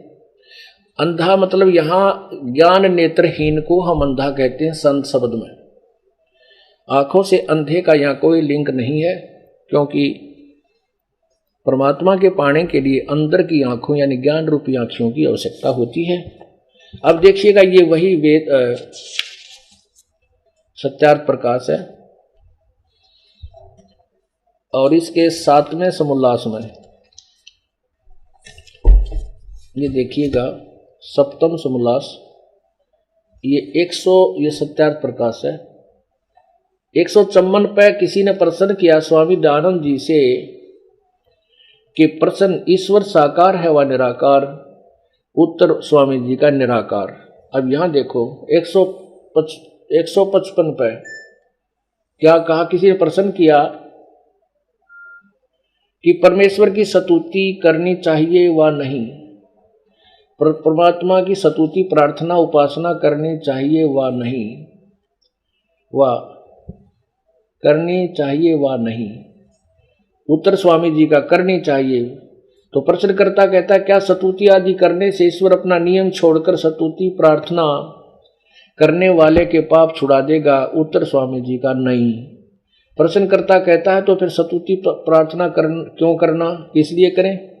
उत्तर स्वामी जी का उनके करने का और फल है, अन्य ही फल है। प्रश्नकर्ता कहता है क्या फल है? उत्तर स्वामी जी देते हैं दयानंद जी कि स्तुति से ईश्वर में प्रीति, उसके गुण कर्म स्वभाव से अपने गुण कर्म स्वभाव का सुधरना, प्रार्थना से निर्अभिमानिता उत्साह और सहाय का मिलना, उपासना से परब्रह्म से मेल और उसका साक्षात्कार होना। अरे वाह, ये देखो यहाँ कह रहे हैं भगवान निराकार है और यहाँ कहते हैं उपासना से 155 उपासना से परब्रह्म से मेल और उसका साक्षात्कार होना। और फिर दूसरा कह रहे हैं पाप नहीं कटते, पाप अक्षमा नहीं छुड़ा नहीं देगा कि नहीं, पाप नहीं छूटते। यही इन्होंने 163 पृष्ठ पे कहा है, पूर्ण समर्थन दिया है। ये देखो 163 पृष्ठ पे इसमें क्या किया है, कहा है कि प्रसन्न ईश्वर अपने भक्तों के पाप अक्षमा करता हुआ नहीं। स्वामी जी उत्तर देते हैं स्वामी दयानंद जी की नहीं, क्योंकि जो पाप अक्षमा करे तो उसका न्याय नष्ट और सब मनुष्य महापापी हो जाएं, क्योंकि उनको पाप करने में उत्साह और निर्भयता हो। जैसे कोई राजा पर अपराधियों के पाप की अक्षमा करे तो वे अधिक अधिक अपराध पाप करने लगें, और जो अपराध नहीं करता वह भी अपराध करने से न डरेगा। इसलिए सब कर्मों का यथावत फल देना ईश्वर का काम है, क्षमा करना नहीं। अब इनकी पोल, क्योंकि ये वेदों को श्रेष्ठ मानता है महर्षि दयानंद और उधर से स्वामी रामानंद, इन ऋषियों की पोल परमात्मा खोल रहे हैं कि आपके वेद कह रहे हैं वो पाप काट दे घोर, वो कौन सा भगवान है, उसका तुमने बेरा को नहीं, इसलिए तुमने अपनी अज्ञान थ्योरी बना दी कि भगवान पाप नहीं काट सकता। ये देखिए, ये महर्षि दयानंद सरस्वती द्वारा इसका अनुवाद है। और ये वेद तो सही है, क्योंकि वेदों का अनुवाद तो इसने करना पड़ा, और इनका अपनी सोच अपनी थ्योरी, ये वेद विरुद्ध है स्वामी दयानंद जी की और स्वामी रामानंद जी की। प्रकाशक सार्वदेशिक आर्य प्रतिनिधि सभा 2/5 महर्षि दयानंद भवन, रामलीला मैदान, नई दिल्ली। इसमें देखिएगा 8वें अध्याय का 12वां श्लोक, 13वां श्लोक, ये है 8वां अध्याय 241 पृष्ठ पे, और इसमें ये 13वां मंत्र, इसका 242 पे इन्होंने अनुवाद किया है, स्वामी जी ने ही किया है। 242 पर, ये सब के उपकार करने वाले मित्र, आप दान देने वाले के एन से माने अपराध के, एन से शब्द देखो, संस्कृत भी पढ़ेंगे हम क्योंकि हम अब शिक्षित हो गए हैं। एन से माने अपराध के, अवजनम माने विनाश करने वाले, आसी माने हो, मनुष्य कर्तस्य मनुष्य साधारण मनुष्यों के किए हुए, एन से माने अपराध यानी पाप के, विनाश करने वाले, अवजन माने विनाश करने वाले हो। पितृकृत्य से पिता के किए हुए, एन से इन्होंने विरोध आचरण किया है, हम इसको पाप ही लिखें, अपराध ही समझें। एन से माने अपराध के, अवजन माने विनाश करने वाले, अच्छी तरह हरने वाले, ठीक है, असी हो। आत्म कर्तव्य से अपने किए हुए, एन से माने पाप के, एन से माने पाप, एन से माने अपराध, एन से माने अपराध यानी पाप, एक ही बात है। अपराध के अवजन दूर करने वाले या नाश करने वाले, अवजन माने विनाश करने वाले, विनाश करने वाले हो। और जैसा एन से अन से, ओहो, अधर्म के अधर्म यानी अपराध के अपराध, घोर अपराध के भी आप नाश करने हारे हो। अभिजनम, जानता हुआ मैं जो कुछ भी अधर्म आचरण किया करता हूँ वह करूं, अनजान मैं जो कुछ भी किया करता हूँ वह करूं, उस सर्वस्व सबके, एन से माने पाप के, या दुष्ट आचरण लिखा है इन्होंने, पाप के दूर करने वाले असी माने हैं, दूर करने वाले हैं, नाश करने वाले। अब वेद तो कह रहे हैं कि परमात्मा घोर पाप का भी नाश कर देता है, और वेदों की आड़ में दुनिया को गुमराह करने वाला महर्षि दांत कह रहा है कि परमात्मा पाप अक्षमा नहीं करता, ज्यों का तो फल देता है। अरे भले आदमियों, पाप से दुख, पुण्य से सुख।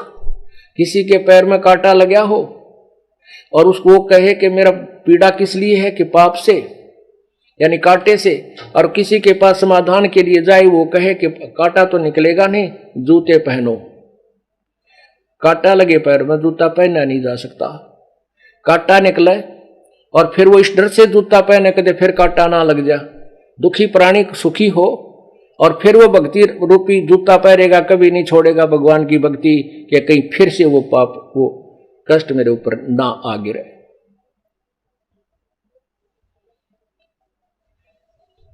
अब रामानंद जी सुने और उसका पसीने आवे। परमात्मा उनको श्लोक नंबर, अध्याय नंबर, मंत्र नंबर बता रहा है, और रामानंद जी अपनी अज्ञानता को कोस रहे हैं और कह रहे हैं कि मैं क्या का विद्वान था। ओए होए, रोज वेद पढ़ा करते, हमारी तो आंख फूट रही थी, कुछ समझ में नहीं आवा था, या कहानी क्या थी। अब परमात्मा आगे सुना रहे हैं कि तुम कौन राम का जपते जापम, तात कटे नाती नूतापम। आगे क्या होता है कि सभी यादव मर गए, नष्ट हो गए, आपस में लड़ मरे। उधर से श्री कृष्ण जी भी जब पता लगा कि सब यादों का नाश हो गया, वैसे विष्णु पुराण में यहां तक लिखा है कि कुछ बच गए थे ना, जो यादव वहां युद्ध हो रहा था, श्री कृष्ण गए वहां पर और उसने भी वो घास पाड़ लिया और बचे हुए यादों को उसने खुद मारा, काट दिए सारे, अपने ही वंशजों का नष्ट कर दिया, अपने ही कुल का नाश खुद किया, शेष बचे हुओं का। अपनात्माओं, अब ये देखना खेल कहाँ, ये तत्व ज्ञान आपको कैसी आंखें देगा। अब वो श्री कृष्ण नहीं, उसमें काल प्रवेश कर गया, यो काल करावा नाश सारे, और उसने जाकर शेष बचे यादों को मार दिया, और श्री कृष्ण फिर छोड़ दिया, जाए तू हट धक्के खानता। वो चलता चलता एक वृक्ष के नीचे बैठ गया और उसमें पैर पे पैर रखा हुआ था। श्री कृष्ण जी के पैर में एक पद्म था। पद्म एक ऐसा चमत्कार होता है, जैसे अपने मुछ या तिल हो जाते हैं, ऐसा ही उनके पैर में आर्ट परमात्मा का दिया हुआ एक तिल था, ऐसा जिसमें चमकता था, वो उसको पद्म बोलते थे। दिन में वो ऐसा रोशनी करता था, रात्रि में तो जैसे 100 के बल्लभ का रोशनी होती है, इतना चांदना करता था। रात्रि में बल्लभ चस रहा होता, दिन में चस रहा होता, लेकिन उसकी दिखाई देता है लेकिन प्रकाश नहीं होता, फिर भी चमक होती है। ऐसे वो पद्म एक वृक्ष के नीचे झुरमटों की आड़ में, ओट में चमक रहा था भगवान श्री कृष्ण के पैर का। और वही शिकारी जिसने उस कढ़ाई के बचे हुए कड़े से, मछली से निकाले हुए कड़े से विषाक्त तीर बनवाया था, वो उसी बाण को लिए हुए घूम रहा था। उस दिन उसने 12-1 बजे तक कुछ नहीं मिला, कोई शिकार नहीं मिला। तो उसने सोचा कि इस वृक्ष के नीचे जाके विश्राम कर लेता हूं, गहरी छाया है। उस छाया के अंदर श्री कृष्ण विश्राम कर रहे थे और झुरमुट, उसकी जो वृक्ष की जो टहनियां थी वो जमीन पर टिकी हुई थी। शिकारी जब उधर चला तो उसने उस पैर के अंदर से चमक रहा वो पद्म दिखा, झुरमुटों के वृक्षों के पत्तों के अंदर से। उसने सोचा, शिकारी ने सोचा कि ये कोई मृग बैठा है, कोई हिरण है, और उसकी आंख चमक रही है। अब मुझे शिकार कोई मिला नहीं, और कहीं मैं इधर से जाऊं, ये आहट पाकर भाग ना जा, तो ऐसे सीधे ही तीर ठोक दिया उन पत्तों के अंदर से, आंख निशाना बना के, वो पैर का पद्म निशाना बना के। श्री कृष्ण जी के पैर में वो तीर लगा, और तीर लगते ही श्री कृष्ण जी हाय मर गया, हाय मर गया चिल्लाने लगे। तब शिकारी ने सोचा ये तो कोई मानस मर गया, मनुष्य मर गया, भाई जुल्म हो गया, और तुम तो बहुत जुल्म कर दिया। जाके देखा तो वो कौन, द्वारकाधीश मुकुटधारी श्री कृष्ण जी तड़फ रहे हैं।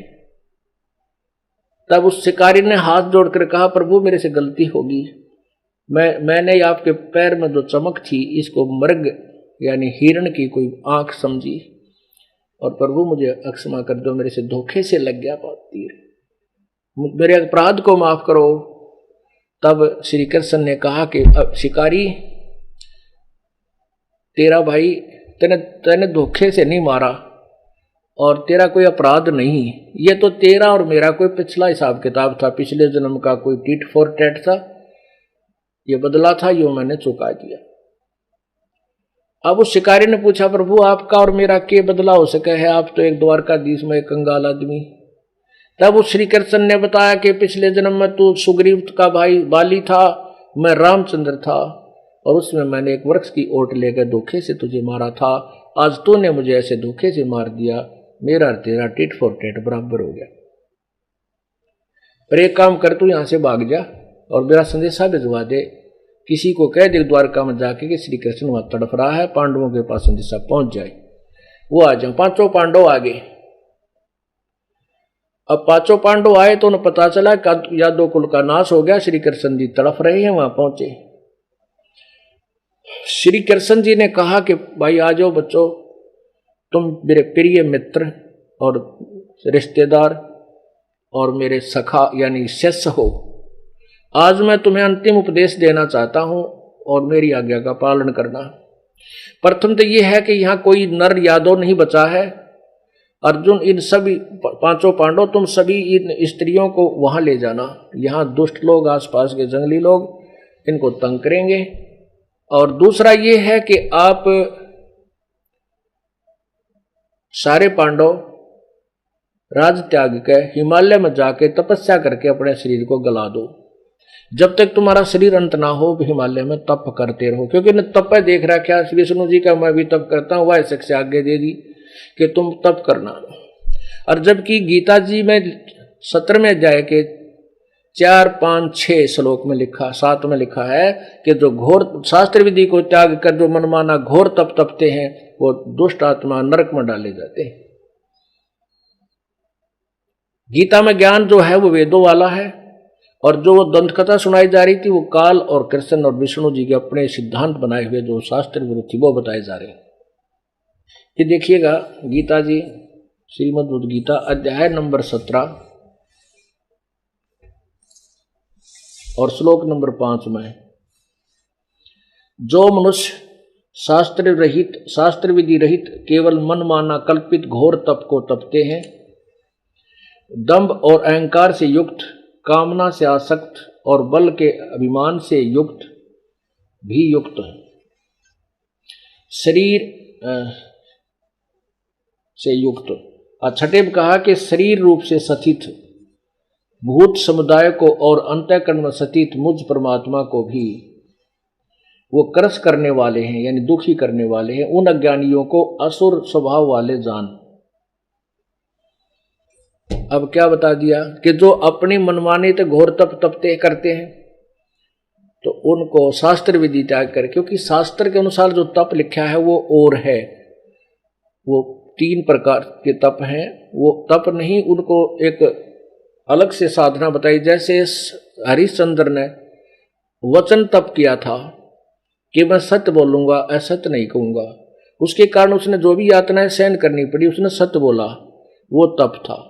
अब जैसे ये दास सत्य बोल रहा है, सच्चाई कह रहा है, हमें भी यातना सहन करनी पड़ी, जेल में भी जाना पड़ा, झूठे मुकदमे भी बना दिए, ये हमारा तप है। और तप का फल भगवान कबीर परमेश्वर सबको देता है। जैसे प्रहलाद ने यही सत्य बोलने का तप किया था, वाणी वाला तप किया था, अपने पिता से कह दिया था कि तू भगवान नहीं है और तेरे द्वारा बताई गई साधना परमात्मा प्राप्त नहीं करा सकती, उस परमात्मा की भक्ति से ही मोक्ष होगा। इसी से पिता पुत्र का झगड़ा हो गया और उसने खूब सताया। वो जो तप था उसको तप, वो शास्त्र अनुकूल तप था। और जो आंख मीच कर कितने बर्फ में खड़े होगा, कितने ऊपर न पाक रखा, कितने झूल गाल कर, ये शास्त्र विरुद्ध और मनमाना आचरण तप है, ये नहीं करना चाहिए। इसी की सलाह श्री कृष्ण जी ने पांडवों को दी। तो उसके लिए श्री कृष्ण जी से अर्जुन ने प्रश्न किया कि भगवान वैसे तो आप जो कहोगे वैसे ही करेंगे, लेकिन तप करने से का उद्देश्य किस लिए? श्री कृष्ण ने कहा कि भाई तुमने जो युद्ध में पाप करे थे वो तुम्हारे ऊपर बहुत जबरदस्त प्रभावी हैं और वह पाप कट जाएंगे, तुम घोर तप कर लेना। अब जैसे जब उन युधिष्ठिर जी को जो सौपन आने लगे थे, प्रेतात्मा 57 थी, वो 3 ताप के अंदर थी। और वो भी श्री कृष्ण जी से जब पूछा गया था कि ये क्या कारण है भगवान भगत भाई युधिष्ठिर को ये ऐसी ऐसी परेशानियां हो रही हैं, तो श्री कृष्ण जी ने कहा था कि तुम्हारे ऊपर जो तुमने युद्ध में पाप किए थे वो सतारे हैं। उसका समाधान बताया था कि यज्ञ करो, और वो यज्ञ भी ना विष्णु तो ही, ना ब्रह्मा थे, ना शिव थे, ना 33 करोड़ देवताओं से, ना 88,000 ऋषियों से, ना श्री कृष्ण जी से पूरी हुई, वो अभी कबीर परमेश्वर ने ही जाकर उसको पूरा किया था। तभी वो 3 ताप भी जब कट्टे थे, जब परमात्मा ने वहां भोजन खा लिया, वो शंख उनका बजा दिया। अब फिर श्री कृष्ण कह रहा है कि वो जो तुमने युद्ध में पाप करे थे वो तुम्हारे ऊपर तुम्हें दुखी कर रहे हैं, इसलिए उन पापों को काटने के लिए तुम तप करो। अब उस समय अर्जुन की जो बुद्धि का वो सुलटा चक्कर चाल पड़ा। तब अर्जुन के मन में आया कि भगवान गीता का ज्ञान दे था जब दूसरे अध्याय के 37 और 38 में श्लोक में, जब तो कह रहे थे तुम्हें कोई पाप नहीं लगेगा, तू युद्ध कर ले, और अब मैं नाटू था, हाथ भी जोड़ू था, ये भगवान हम तो भिक्षा का अन्न खा के गुजारा कर लेंगे, और मैं तो ये चाहता हूं कि ये सामने दुशासन और दुर्योधन मन न मार दे अपनी हत्या को, मैं मर जाऊं, ये घोर पाप का जो अनर्थ है ये युद्ध टल जावे, ये घोर पाप ना हो। और उस समय आपने जुल्म किया हमारे को, मेरे को डराया, बूंदा शीशा विकराल शरीर दिखाया और कहा तो युद्ध कर ले, लालच दिया, तू मर गया तो जो है स्वर्ग में जाएगा, और जीवित रहा तो विजय हुआ तो पृथ्वी के राज्य को भोगेगा। तब का भगवान आज हमारे तो एक भी हाथ में लाडू ना रहा, ना तो हम युद्ध में मरे ताकि स्वर्ग प्राप्ति करते। आज आप कह रहे हो कि राज्य को त्याग करके जाओ, वहां हिमालय में गल जाओ तप करके। आपको क्या मिल गया हमारे साथ इतना धोखा करके? अर्जुन ने जो साफ कह दिया। तब युधिष्ठिर कहने लगा कि अर्जुन, ये समय भगवान के साथ ऐसी बातें करने का नहीं है, ये अंतिम श्वास गिन रहे हैं, इनके साथ नम्रता से बात करो। तब श्री कृष्ण अर्जुन ने कहा कि भगवान, यदि आपने मेरी शंका का समाधान नहीं किया तो मेरी मौत भी ठीक से नहीं होगी, तेरे को सारी उम्र कोसूंगा। वे किस कारण से तूने हमारे साथ धोखा किया जब तू कह रहा था कि तुम कोई युद्ध कर ले, कोई पाप नहीं लगेगा। भाई को जब ये बुरे सौपन आ रहे थे, जब आपने ये समाधान और यही वक्तव्य कहा था, तो मैं इस बात को सोचकर चुप रह गया था भगवान कि यदि मैं आज वाद विवाद करूंगा तो भगवान मेरे भगत भाई जो है इलाज नहीं कराएंगे अपना, और नहीं कराएंगे तो ये सोचेंगे अर्जुन कुछ खर्च हो रहा है, इसलिए बीच में टोका टाकी कर रहा है, इसलिए मैं चुप रहा। उस दिन का ये कांटा मेरा खटक रहा था। आज फिर आपने दुखती चोट पर फिर और जख्म पर चोट मार दी। आज फिर कह रहे हो कि तुम्हें वो पाप सता रहे हैं जो युद्ध किया था, बंधुघात किया था। तब श्री कृष्ण कहने लगा, भाई अर्जुन सच्ची बात बता दूं कि जो मैंने गीता में क्या कहा था उसका मुझे नहीं मालूम, परंतु भाई ये जो चक्कर चला रहा है या कोई और शक्ति है वो तेरे बस की न मेरी, क्रम चक्र भाई चलता ही रहेगा। लेकिन तुम मेरे प्रिय हो, मैं तुम्हारा अहित नहीं कर सकता। जितना मुझे ज्ञान है मैं उसका समाधान बता रहा हूं कि आप अवश्य तप करें।